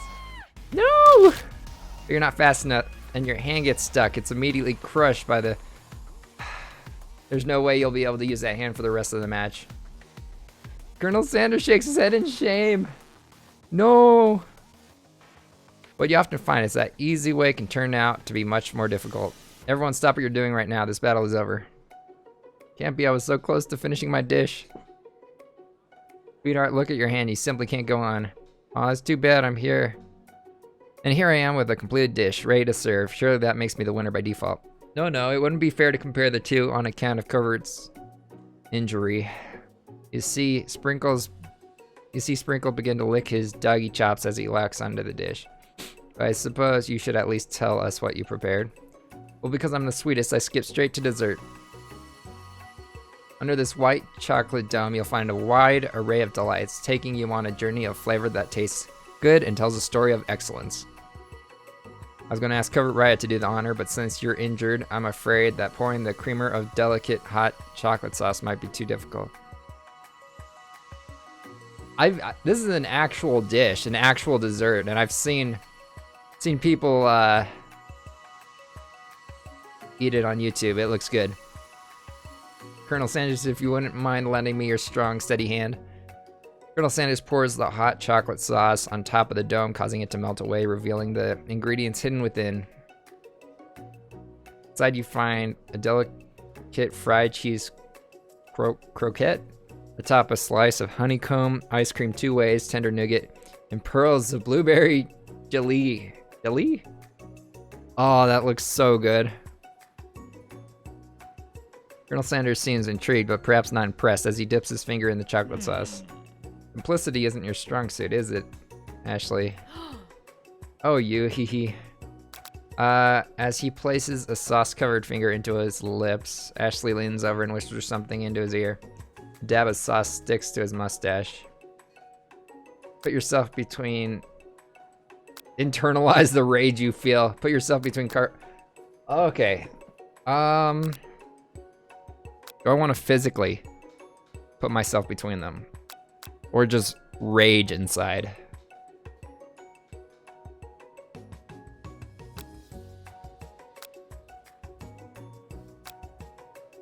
Get away from my man. You reach out with your apron to wipe the sauce off his glistening face. Oh no, he didn't like it! He recoils and brushes you back. This goatee isn't just a fashion statement, it's also functional. I was saving that flavor for later. Oh no, look, he's angry at me. He's angry at me. Oh no. Oh no, I'm sorry I touched the mustache.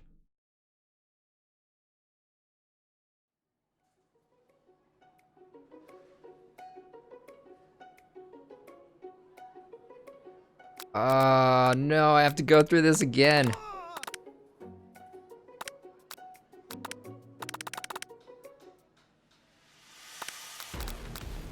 I'll speed through it. I know it this time.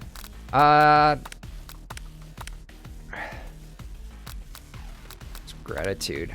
All right, I'm gonna ace it. I'm gonna ace this.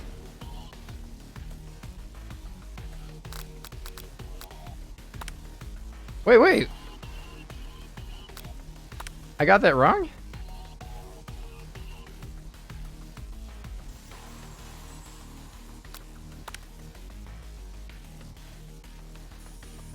What a hunk!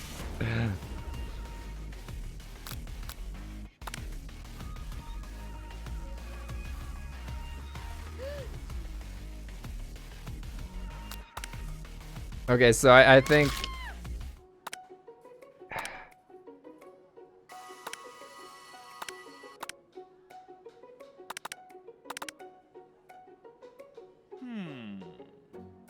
All right, almost there.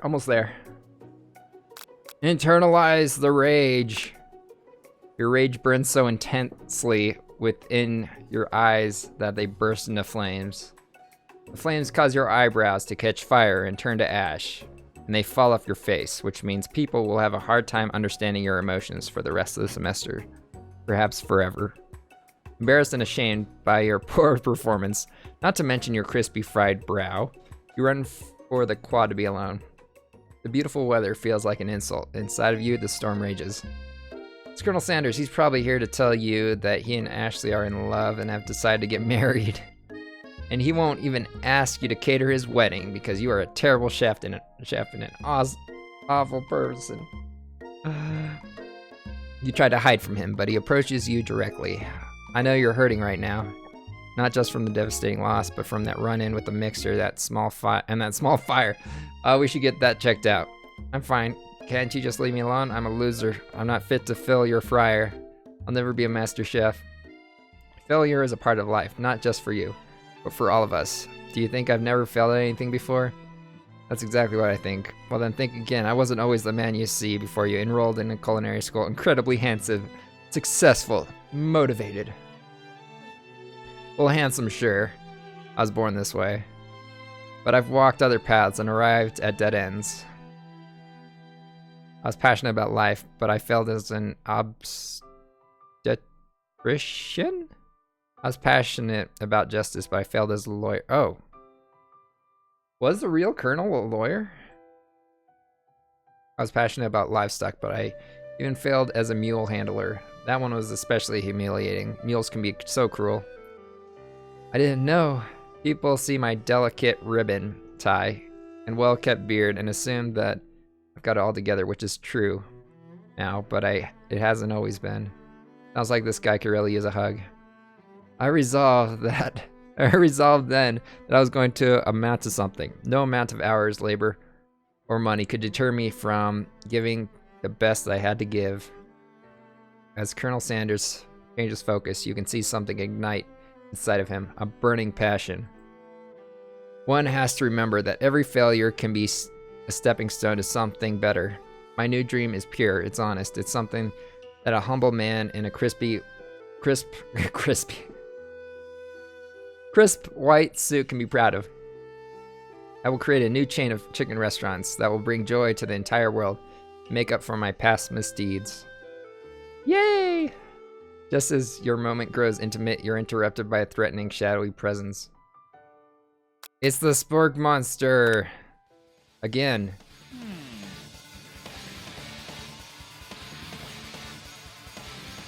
That was Borko, my twin, and I, Gorko, am here to avenge them. Are you stronger than Borko? Well, we're twins, so not really. We're pretty much exact equal in every way. Why do you ask? Colonel Sanders smirks. He is already on the same page as you. Just that we beat Borko pretty easily, so I don't think you have much of a chance. Not to mention, I feel really guilty about that. If I could take it back, I would. I think what Covert Riot is saying, can't we just be friends? Life is too short for making enemies. I suppose we really don't need a fight. It's just that I got these pointy teeth and claws. All the better for enjoying tasty foods. Surely you like to eat, don't we all? Of course I do. Inspiration strikes and you come up with a quick idea. Chomp on this. You toss a biscuit into Gorko's open mouth and he devours it in one gulp. Delicious. You're so much nicer than the evil students who once upon a time turned me into this creature who stands here today. I don't believe it. You were human once? Well, no, I was a Chihuahua, but I was still a student at the school until one day some mean kids with a magic spellbook cast a dark enchantment on me and I was forever transformed. A magic spellbook. Precisely. Borko used to have a copy, but somewhere along the way, I've lost it. If you find such a book, I beg of you, respect it. You're a powerful chef and shouldn't rely on such dark and evil magic. No, you should be protecting the innocent from those who would cheat them through sorcery and guile. If you need me, don't fear. I will be there. Sounds like there are some bad cooks in the kitchen of life, right? Together, I'm sure we can defeat them. Come back to my hideaway and we can discuss. Oh, he's got a hideaway.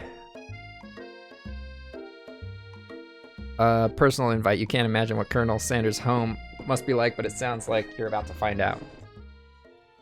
Stepping into Sanders' home. Surrounded by his things, you start to feel a special bond with him. It looks like you live such an exciting life, Colonel Sanders. Every day can be an adventure if you approach it with the right attitude. Long ago, I made the decision to never stop searching, never stop working, never stop imagining.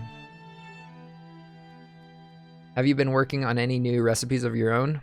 Lately, I'm always excited to talk about food with another ambitious chef.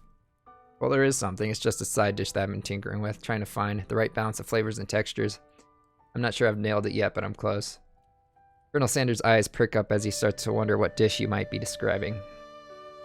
Meant to be paired with something spicy, or something crispy, both perhaps. Now you've got him right where you want him. Should you reveal your new creation to him, or keep it a secret just for you?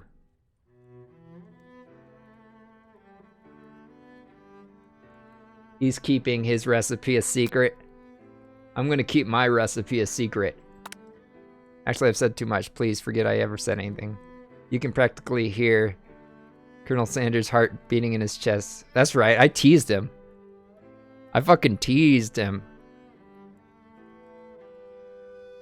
You can practically hear Colonel Sanders' heart beating in his chest. He tries to act demure, but his facade begins to crack. I can appreciate a good secret, of course. In fact, I've got many, nearly a dozen in my fried chicken recipe alone. There it is, the 11 herbs and spices.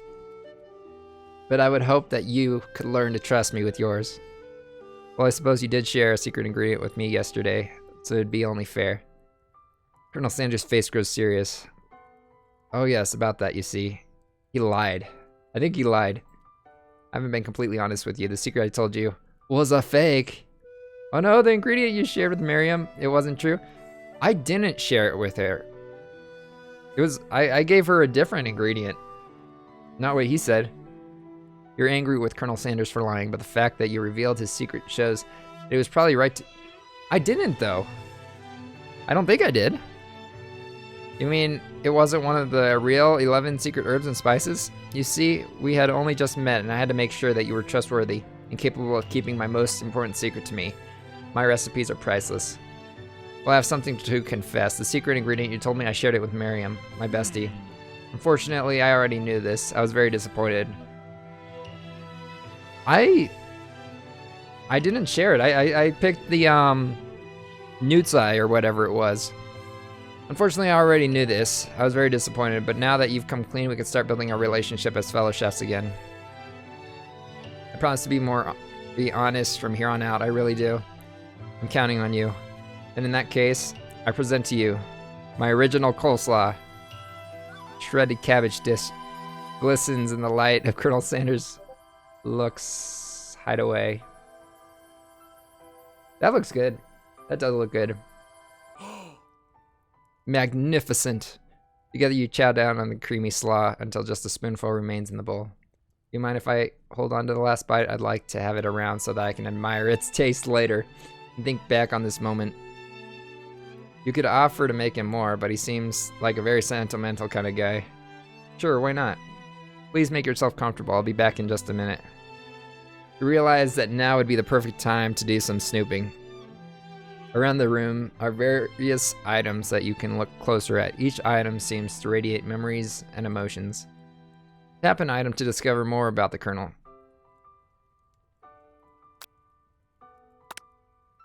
This must be where he keeps the secret recipe. Oh, is that a safe? Kind of in the dark there, I couldn't tell.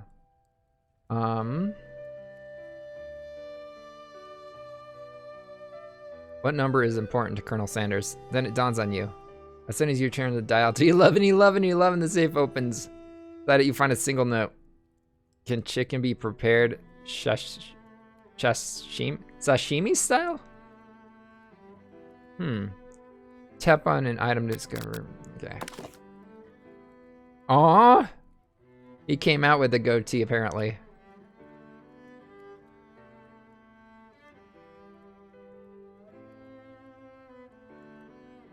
Am I right? Tap on an item to discover more. Photo appears to be Colonel Sanders, except he's an old man visiting the pyramids of Egypt. Maybe this is where he discovered one of his secret herbs and spices. Oh, tap on an item. One of the framed photos shows an old man who looks a bit like Colonel Sanders standing with a friend. They hold fried chicken drumsticks and appear to be cheersing each other. You look closely and see that there's a short inscription. I wonder who my friend Pete is. Take a closer look at the large urn sitting on the nearby pedestal. There's a plaque on it. It's dusty, but when you wipe it off, you read the inscription. It says, "Here lies the ashes of all my past careers and business failures." Poor guy. You gaze out the window across the vast lake and mountain range beyond. Just then, the ghost of student pops up. Are you thinking about heading out into the world on a quest to avenge my death? Wait, what? I've never even learned your name. Why would I avenge you?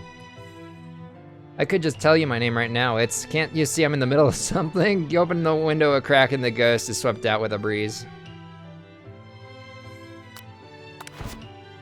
You notice a very realistic stuffed chicken sitting on the corner table. When you pick it up, you realize it isn't just realistic, it's real.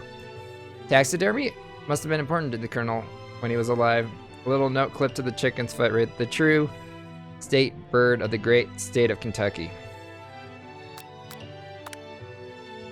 Lock of silver hair is woven through the teeth of a comb. Upon further inspection, you realize the hair therein isn't just silvery in color, it's actually made of spun silver. Scented candle. You pick it up and try to identify this smell. Power tool? Freshly starched color? Piece of wood floating in a lake? Summer of '69. No, it's one of the secret recipe ingredients. It's censored. Tap on an item to discover more about the... Okay, I think I got everything. So let's go through the door. You open the door to Colonel Sanders' closet and find a row of his signature white suits hanging within. You take one off its hanger and try it on. Jacket is a bit big for you, but it's soft and comfortable. You give yourself a deep hug, breathing in his scent. They say that home is where the heart is. Is this what they mean? Before you can look any further, you hear Colonel Sanders returning. He has a new dish that he has been working on. and he wants you to taste it. You try to act casual until he asks you why you're wearing his jacket. I don't usually loan those out, but I must say it does look good on you. Oh crap, the jacket. You forgot to take it off. You decide that now is your moment to make a big move. You tell him you're cold. You fess up and tell the truth. I told him I'd be honest with him. You confess. I think I've developed feelings for you. I might be developing feelings for you too, but I'm concerned. I can't let anything get in the way of my dreams. Overwhelmed, you take off the jacket and run for the door. But the thought of leaving Colonel in the midst of such an emotional breakthrough gives you pause. You stop yourself. Colonel? Yes, Covert Riot? I honestly think this may be the beginning of something wonderful. I think you're right. We should take things slow. You talk late into the night and drift off into a slumber. Dream sequence. Zzz, yep, here they come, flying through on drumsticks. You awake to a beautiful morning in Colonel Sanders' hideaway. Did you make the right decision on how to respond to Colonel Sanders? Only time will truly tell. Today is a day that could change the rest of your life. You think about the new secret ingredient you just learned about, blank. In some jurisdictions, censored isn't even legal. But if the recipe is a secret, how will they know? Is KFC saying that they put something illegal in their 11 herbs and spices?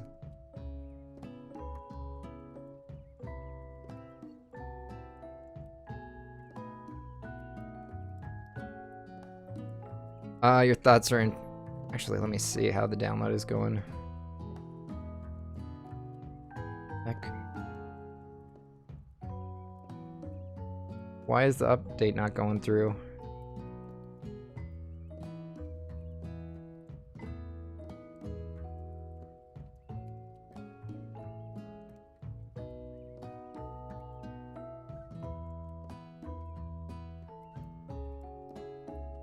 I don't understand.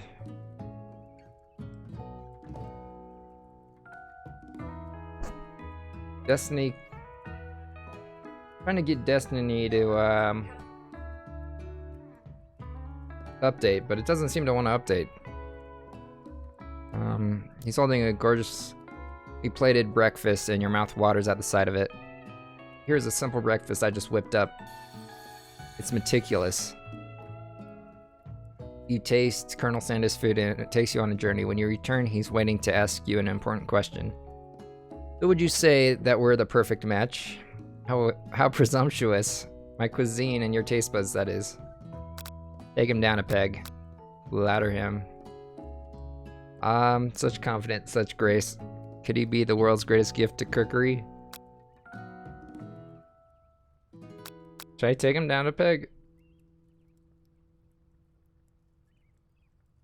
I'm gonna take him down a peg. It's good, but my mom made better. Colonel Sanders' expression grows serious. Did your little jab land too hard? Colonel, I know what you're gonna say. I need to be better if I'm going to leave my mark on this world. Oh, he's angry. A single tear begins to pool in the corner of his eye as he gazes out the window. And with the right business partner, I know I can't fail. Business partner? Could he be talking to you? All happening so quickly. Overcome with emotion and confused by your feelings, you're on the verge of tears. Unable to speak, the only answer you can find is to run out the door and get home. There's still one more day of school after all. You get home to find something very surprising. Your best friend is there waiting for you. Man, where have you been? Because I had one heck of a night. Been so desperate to talk to you, but I couldn't find you. I got worried something had happened to you. It's okay, but now that it turns out you're fine, I can finally get you up to speed on the saga of Miriam. Sure, but you went on a date with the robot guy, Clank. Aw. Of course, I told him you better keep your dials turned to polite and respectful. I'm not that kind of girl. But he was just interested in spending some one-on-one time together, getting to know me. So I said, yeah, sure. I can get to know the little metallic guy. Long story short, he took me skydiving with his friends, but things quickly spiraled out of control. Did she just say skydiving? As if that's a typical first date to go on with a talking pressure cooker? Sounds about right. And now I'm not really sure where we stand. You don't give Miriam time to tell her whole story, however. Bottling up the details of your own night is just too much to bear. And I went on a date too, back to Colonel Sanders' house where I spent the night with him. Ooh! You what? Nothing happened, but the emotional connection, wowzer.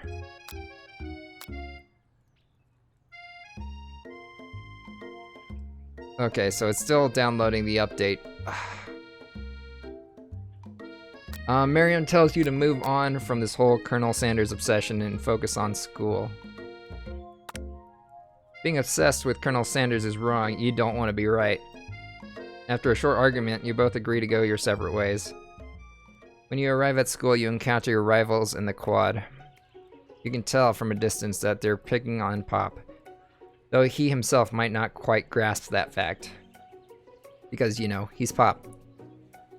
What's the swirly? It sounds delicious. Oh, it's great. I'll order you up one right away. I'll have my swirly with Sprinkles, please. Heh, Sprinkles is a dog and a treat. You can get your swirly dip too. Why don't you pick on someone your own size? Because I'm literally the biggest person at this school. Here's that horse that Colonel Sanders rides to school. But who would dare pick on such a gentle and beautiful creature? You got some nerve, Covert Riot, suggesting I pick on a defenseless horse. Now you're twisting my words and I won't have it. You clench your fist, but the injury from yesterday's mixer accident makes you wince with pain. Doesn't look like you can go on cooking like that. 1 second. Looks like Lucky's on, maybe on his wrong screen. What's up?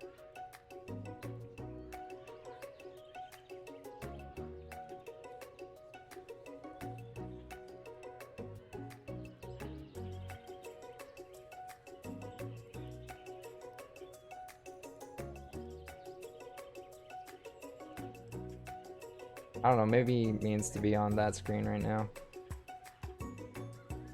I don't know. He's got certain Lucky has a certain overlay up. I don't know if he means to have it up right now. Doesn't look like you can go on cooking like that. Might as well give up. I'll never give up, ever. Colonel Sanders arrives just as it appears things are going close to boiling over. A natural, intuitive person, he senses that something has been going on. Is everyone excited for the final day of school? Cover right? How's that hand feeling? I'm sure you'll be back in fighting form by this afternoon. Aren't you concerned about my hands, Colonel? Yesterday I almost broke a nail winning so hard. Technically I don't believe a winner was decided, but your presentation was quite impressive. What is he doing complimenting her? But what about the flavor of my delicate, warm, gooey chocolate sauce? It was clear that you're passionate about how your food is received. That's a lot of words to say it was bland. Excuse me, Covert Riot. I am more than capable enough to speak for myself. Oh my god, he's angry at me. Maybe you could tell me more of your thoughts as we walk into class, Colonel. I'm always interested in discussing the fine art of fine food. The inside Covert. Annoyed by Colonel Sanders' inability to see Ashley's, for who you know she really is, you walk across the quad to get some distance. In an attempt to distract yourself from how slighted you feel by that interaction with Ashley, you take out the spell book you recovered from yesterday and start flipping through the pages. Whoa, that's the book. It looks like bad news. Just something I found lying around. It would appear to be some sort of grimoire. I don't really believe in that magic stuff. A grimoire like a book of spells? I don't know. Who would spend so much time decorating a magic book if it weren't really powerful? I can think of one surefire way to find out. You open to a page covered with arcane warnings. Cast only in case of extreme emergency. It says around the edges of the page. I could use a spell here that says it will erase anyone I choose from all of my memories. If I scrub out Colonel Sanders, it would probably help me focus better on the upcoming final. No, don't do that! That's way too drastic. Couldn't you do something else, like anything else, not rooted in dark magic? Maybe tie a string around your finger? Okay, fine, it is drastic, but desperate times call for desperate measures. You've got a memory erasing spell sitting right in front of you, and a pretty good excuse to try it out.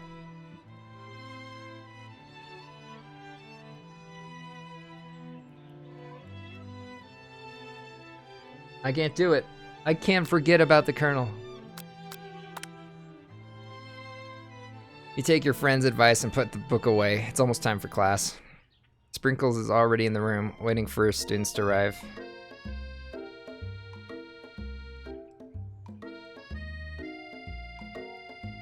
Why does it still say 1 hour and 18 minutes for the download update? What the hell? Sprinkles is already in the room, waiting for students to arrive. He clears his voice to make a quick announcement.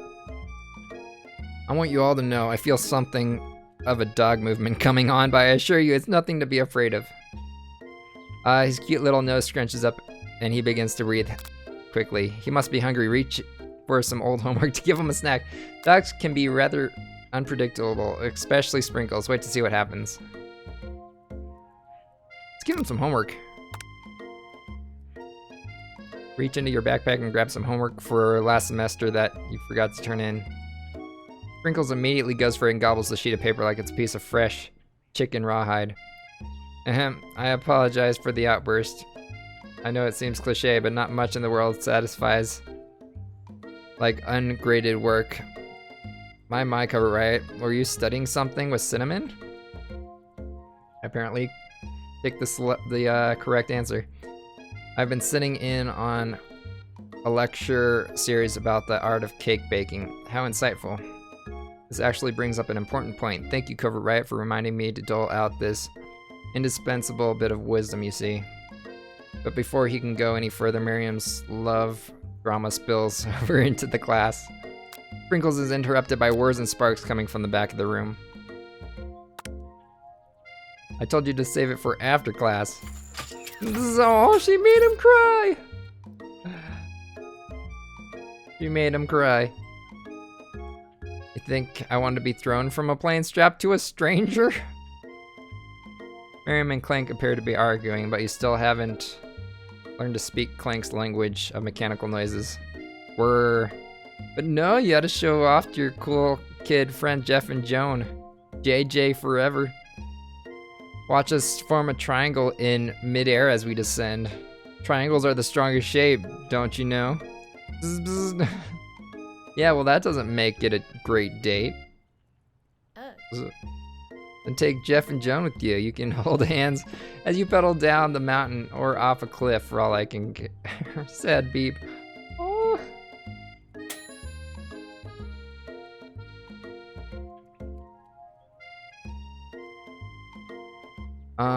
Clank begins to shudder. Steam pours out of it. Oh no.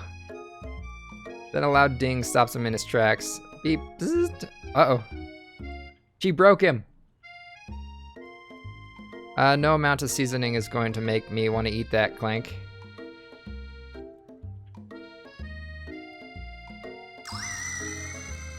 Clank burps out a completely deep-fried sneaker.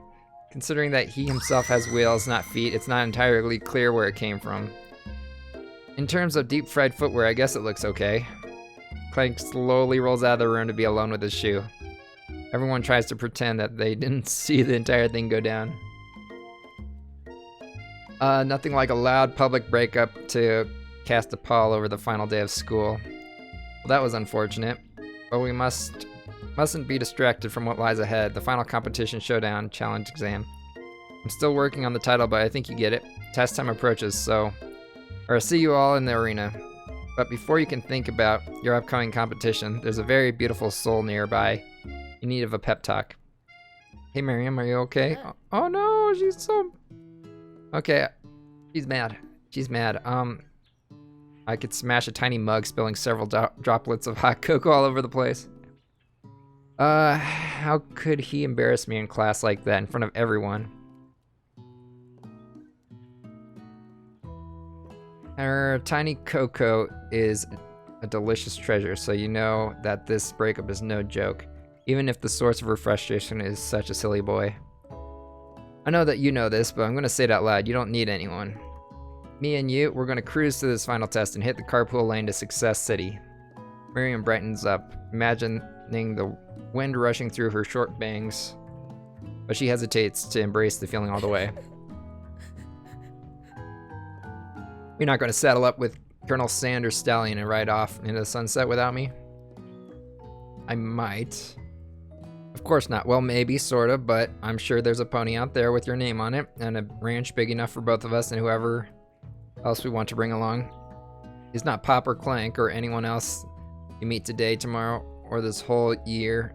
So what, you're a special person. We shouldn't settle for the first someone to show a little interest anyhow. Miriam gives you a big hug and wipes the tears from her cheeks. I should really review my menu for today. I'm gonna make a very special soup. And I bet that Professor Dog is going to love it up. While you were pep-talking Miriam, you completely missed lunch. But that's okay because you had a better idea how to spend the time before your exam. You've decided to head to the arena early to practice a dish. This is it, the location of your final challenge. A test of will, a test of courage, a test of talent. A chance to beat the pants off Van Van, the supposed man, and his evil counterpart, Ashley. As planned, you begin to run through a quick test of the recipes you've been working on. Covert Riot's famous chicken pot pie. Does KFC have pie? Chicken pot pie? Can't remember. After practicing for months, making this dish comes second nature to you, and you're able to quickly get a fresh pot pie in the oven. But as soon as you do, your cram session is interrupted by Colonel Sanders. What are you doing here? There's still time before the final exam.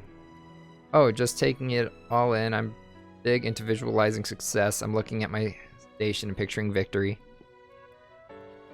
The pot pie has begun to bake, and the smell is slowly filling the space around you. Visualizing, huh? That's too bad. I was hoping you were here cooking something delicious.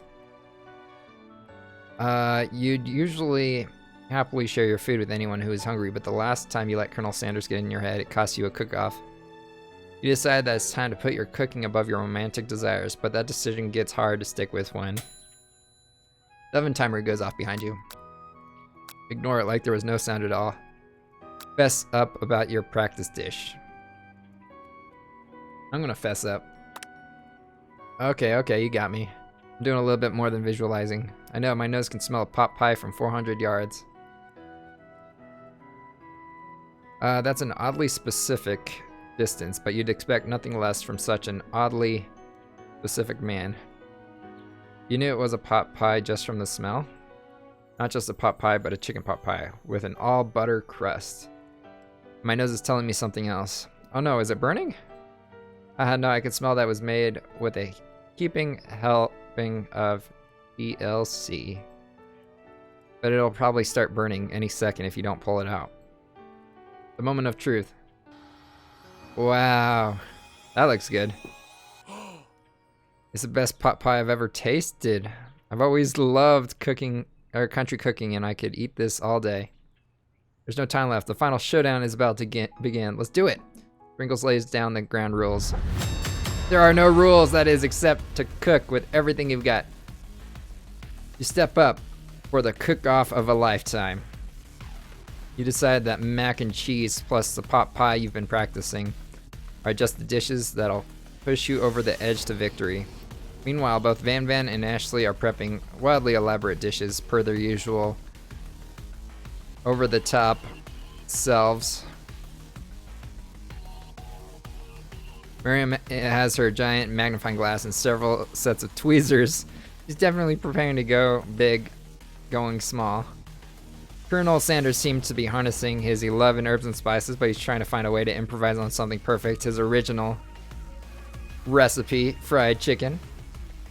The intensity in the room starts at a full 10 out of 10 with a frenzied action. Everyone is calling out really cool special cooking moves as they prepare their food. Wow, this is getting serious. Colonel Sanders batters his chicken as it levitates through the air. Egg wash. Miriam fiercely injects ingredients into an itty-bitty pot of broth. Best friend, Baster Blaster. Van Van flexes his pectorals as he chops open a sea urchin. Let's rock and roid. Ashley scoops her pastries off the tray with lightning speed. Shallow personality spatula. Even Clank gets in on it. 5-dial pressure point chicken cooking technique. Wait, when did Clank learn to speak English? It's the singularity, as was foretold. We mustn't let it happen, or the appliance uprise will take us all. Self-destruct. Van Van quickly unplugs Clank and rolls him out the back door of the arena. As you frantically prepare your dish, you notice Ashley has her spellbook out. Is she going to use some dark magic to turn the tide? You've got a book of your own, and you're desperate not to see her win another battle. Did you take this opportunity to fight magic with magic, even if it's almost certainly evil magic? I'm going to do it the hard way. That's what Colonel Sanders did, and that's what I'm going to do. Who needs magic when you've got passion? I'm going to do it the hard way. Colonel Sanders sees that you've chosen to win on your own terms and gives you a subtle wink from across the room. Ooh, I believe in you. Miriam notices too. I've always believed in you, Cover Riot, since we were little kids, because I'm your best friend forever. You turn to notice that Miriam is at your station cheering for you. Miriam, what about your dish? If you're here cheering, who's cooking? Tiny food, short cook time. I'm actually already done, so I thought I'd help you. Oh, that's sweet, but Miriam tosses a handful of spices directly into your boiling noodles. It's the secret ingredient. The boiling pot explodes, sending Miriam flying backwards. The watery noodles begin to swirl in the air, bubbling up to a dark cloud that thickens and congeals before your very eyes. It is I, Steve the Spork Monster.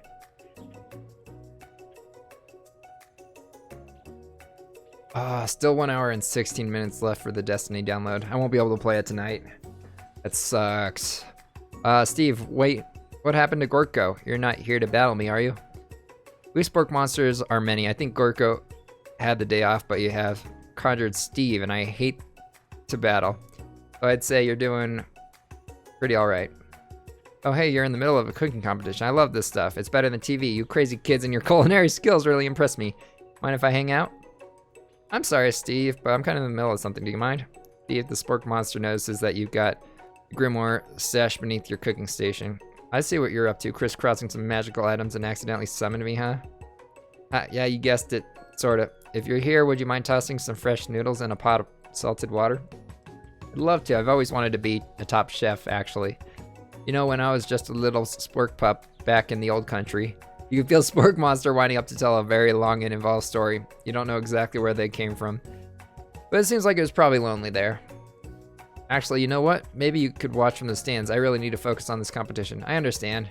Kind of like that time in Monster School that I had fallen asleep during Scare Tactics class, and when I woke up, you toss a serious stare at Steve and he takes the hint.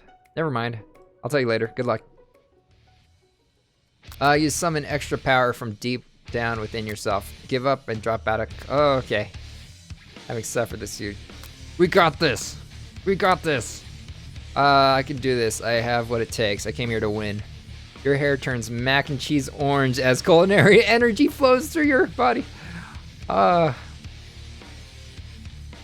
Super Saiyan. My heart is pure. My hands are steady. My taste buds have been preparing their entire lives for... Yes, Covert, you are the chosen one. You will avenge me. The power you have been summoning immediately fades back. You interrupted my inspiring monologue. Sorry.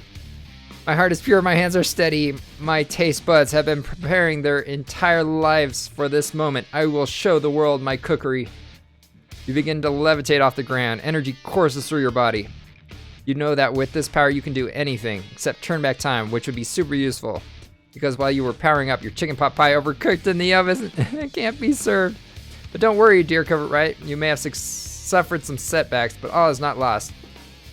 Impressed with your fortitude, Colonel Sanders decides that you have earned his support. I've been watching you today, and I must say I'm truly impressed. You've been thinking on your feet and rolling with the punches. He steps up to your station and stands right beside you. I'm here to help. All you've managed to make is mac and cheese, and time is almost up, so you're going to need it. But Colonel Sanders, what about the test? What will happen to you? What about the rules? Following the rules has never really been my thing. I follow my heart. What a guy. Colonel Sanders unfolds a delicate white towel to reveal the most delicious fried chicken tenders you've ever laid your eyes on. And besides, sometimes unpredictable combinations can have surprising effects that surpass their individual efforts. Are you suggesting, if we combine forces, we can form the perfect food union? Time's up, students. With time expired, it's the moment that everyone's been waiting for. You must now present your dishes. A handful of students stand tall, but the class seems incomplete. It seems we're missing some students. Pop, Clank. From off screen, you hear pure and innocent giggles that can only come from one student. Pop, hee hee, I'm flying! Sounds like it's coming from the broom closet over there. Miriam, would you mind? Inside of the closet, you see Pop hanging on a broom hook by the elastic of his underpants. Pop, get down from there right now.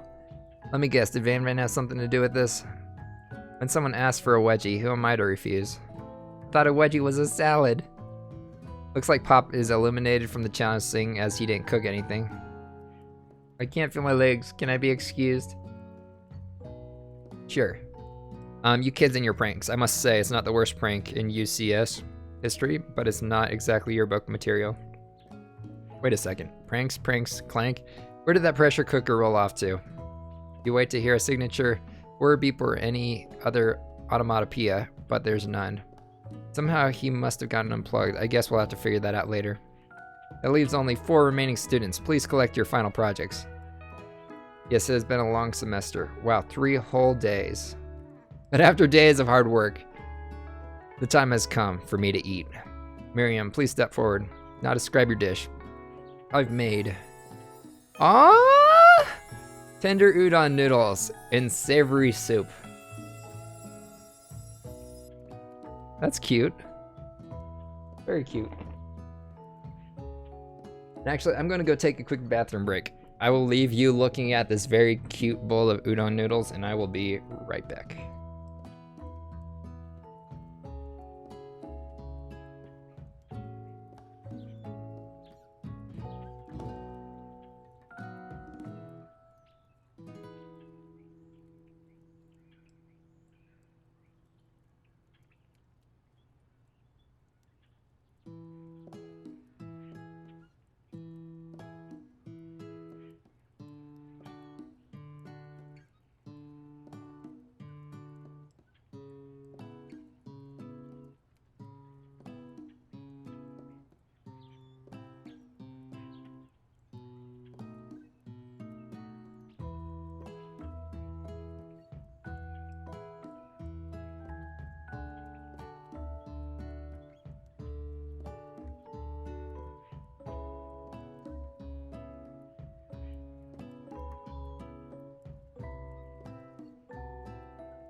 All right, I'm back.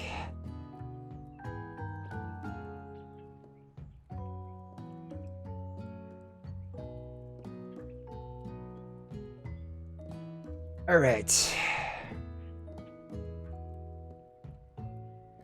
My word, it's so delicate. Is that a teeny tiny Naruto Maki?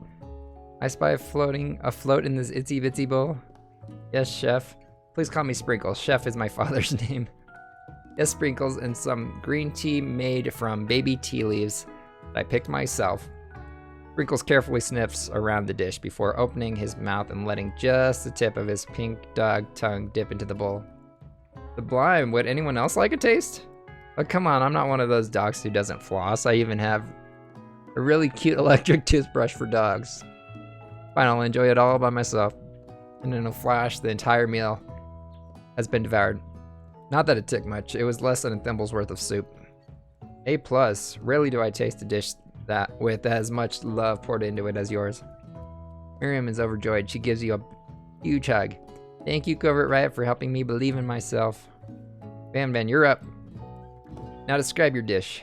I made Uni over smooth egg custard in an axe-hewn urchin shell, topped with caviar.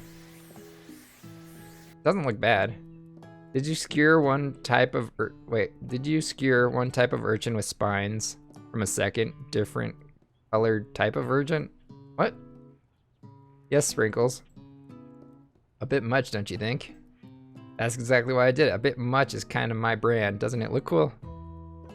Sprinkles leans in and sniffs the uni, but he can't get his nose close on account of all the spikes. He begins to paw at it, erratically causing the custard to slosh around. Woof woof. Please be gentle with my cuisine. Grr. Finally, Sprinkles goes all in, tongue first, but he can't get past all the needles. He reels back as his tongue is poked and prodded. Ouch, my tongue. Professor appears to be having an allergic reaction to the sting. I can't eat this. It keeps poking my tongue. Disqualified. Stunning turn of events. Who would have thought that serving food in a bowl made of needles would make it difficult to eat? Dejected Van Van does not go gently into the night. Disqualified for glamour? Don't discount simplicity. This isn't the last you've heard from me. Before forcing us to endure his swollen tongue for another moment, Sprinkles graciously laps up a bowl of milk. I know, yeah, I'm a dog and I drink milk. Get over it. Sometimes it helps calm my agitated tongue. Do dogs drink milk? They have to, right? Yeah, when they're born, the mother feeds them milk. Yeah. Next student, Ashley, it's time to step up. Now describe your dish. I made orange blossom Turkish delight in a light rosewater syrup topped with French. This all sounds really good. Why doesn't KFC have this kind of food as well? Actually doesn't sound too bad. Indeed, it is quite delightful. However, I ask that you please refrain from eating it or attempting to taste it anyway. It is very fragile and meant to be a display piece. Don't eat the food at a cooking school? Got toast in your ears or something? Cover right? I told you it's a display piece. Ashley, I must say it is beautiful. However, this is a cooking competition at a cooking school.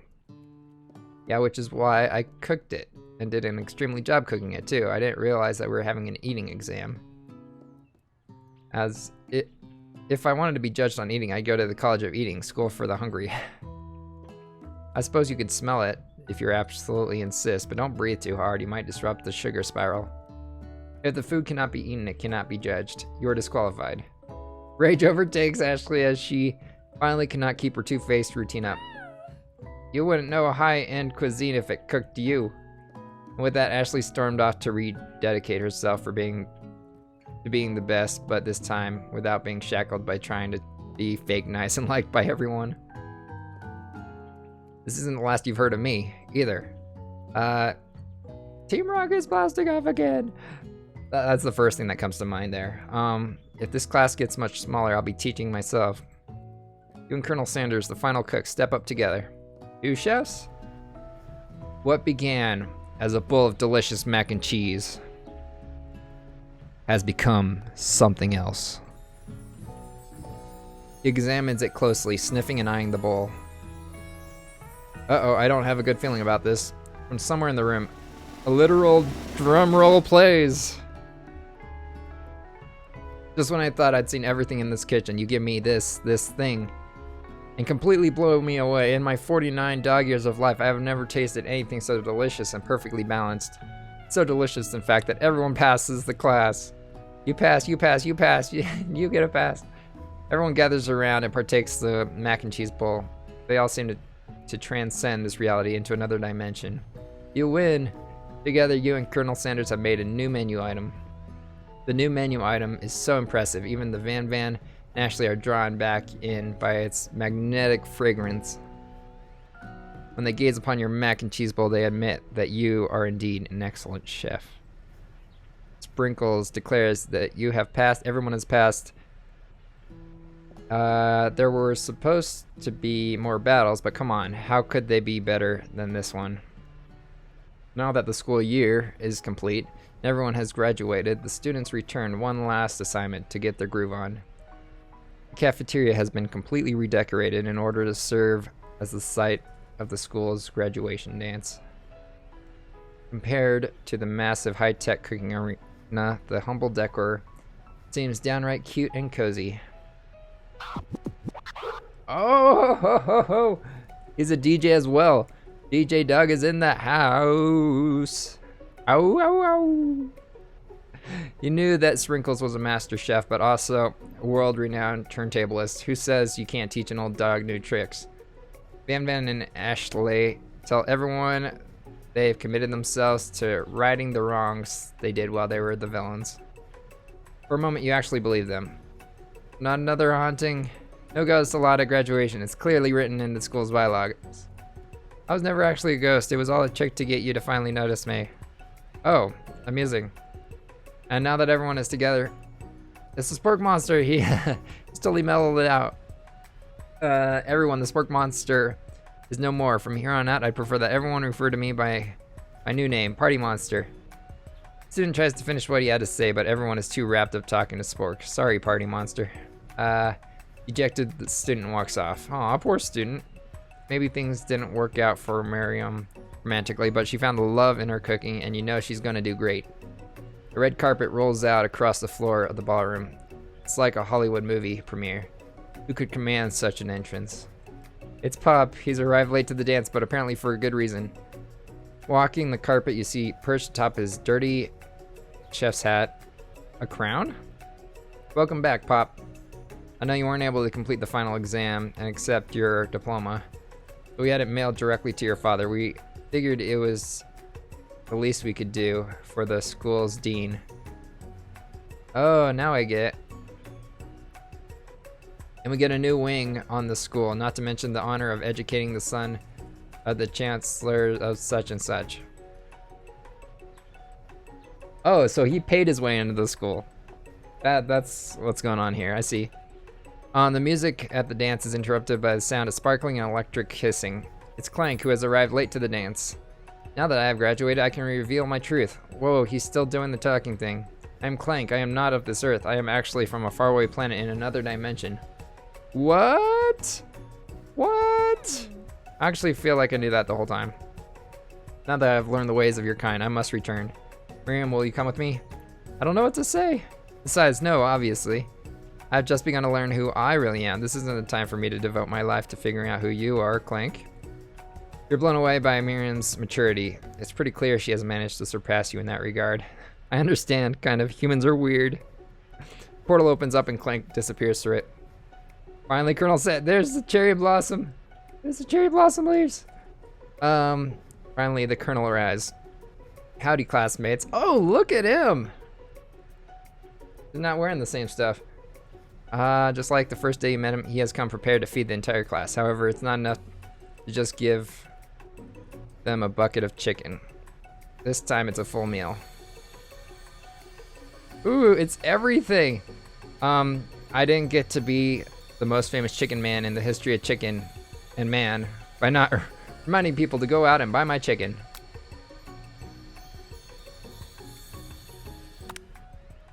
No, it's not the end. As everyone feasts on the delicious chicken dinner, Colonel Sanders finds you sitting at the edge of the dance floor. Covert Riot, what are you doing sitting alone? Oh, you know, just waiting for the right person to ask me to dance. I wonder, might you tell me, what are the qualities that you would expect to find in such a lucky person?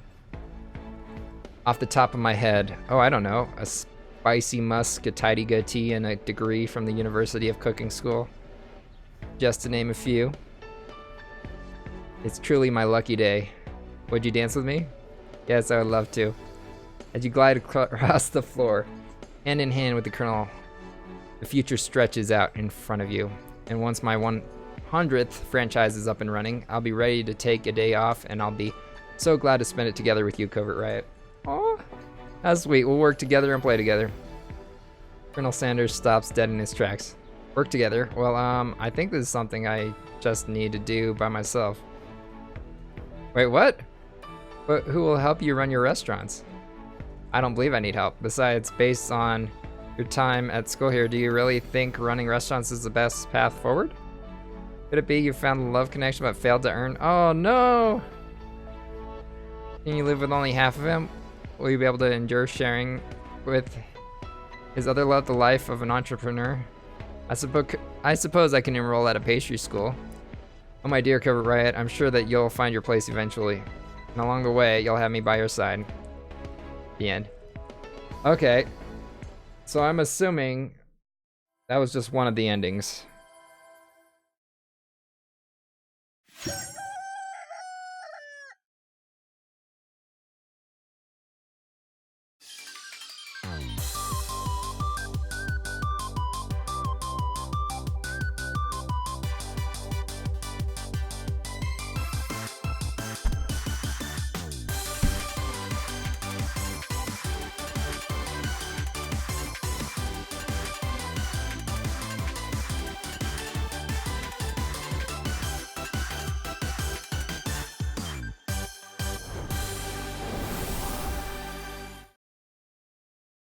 Alright, so yeah, I got the ending where I get with him, but he doesn't want me to be part of his business.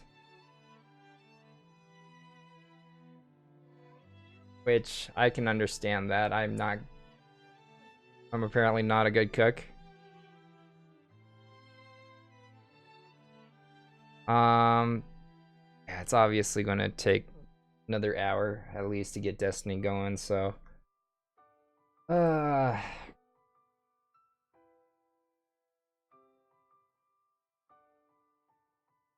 Still downloading, fortunately.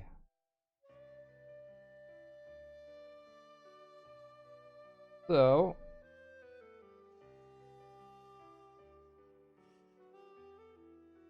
I'm just gonna go send my raid.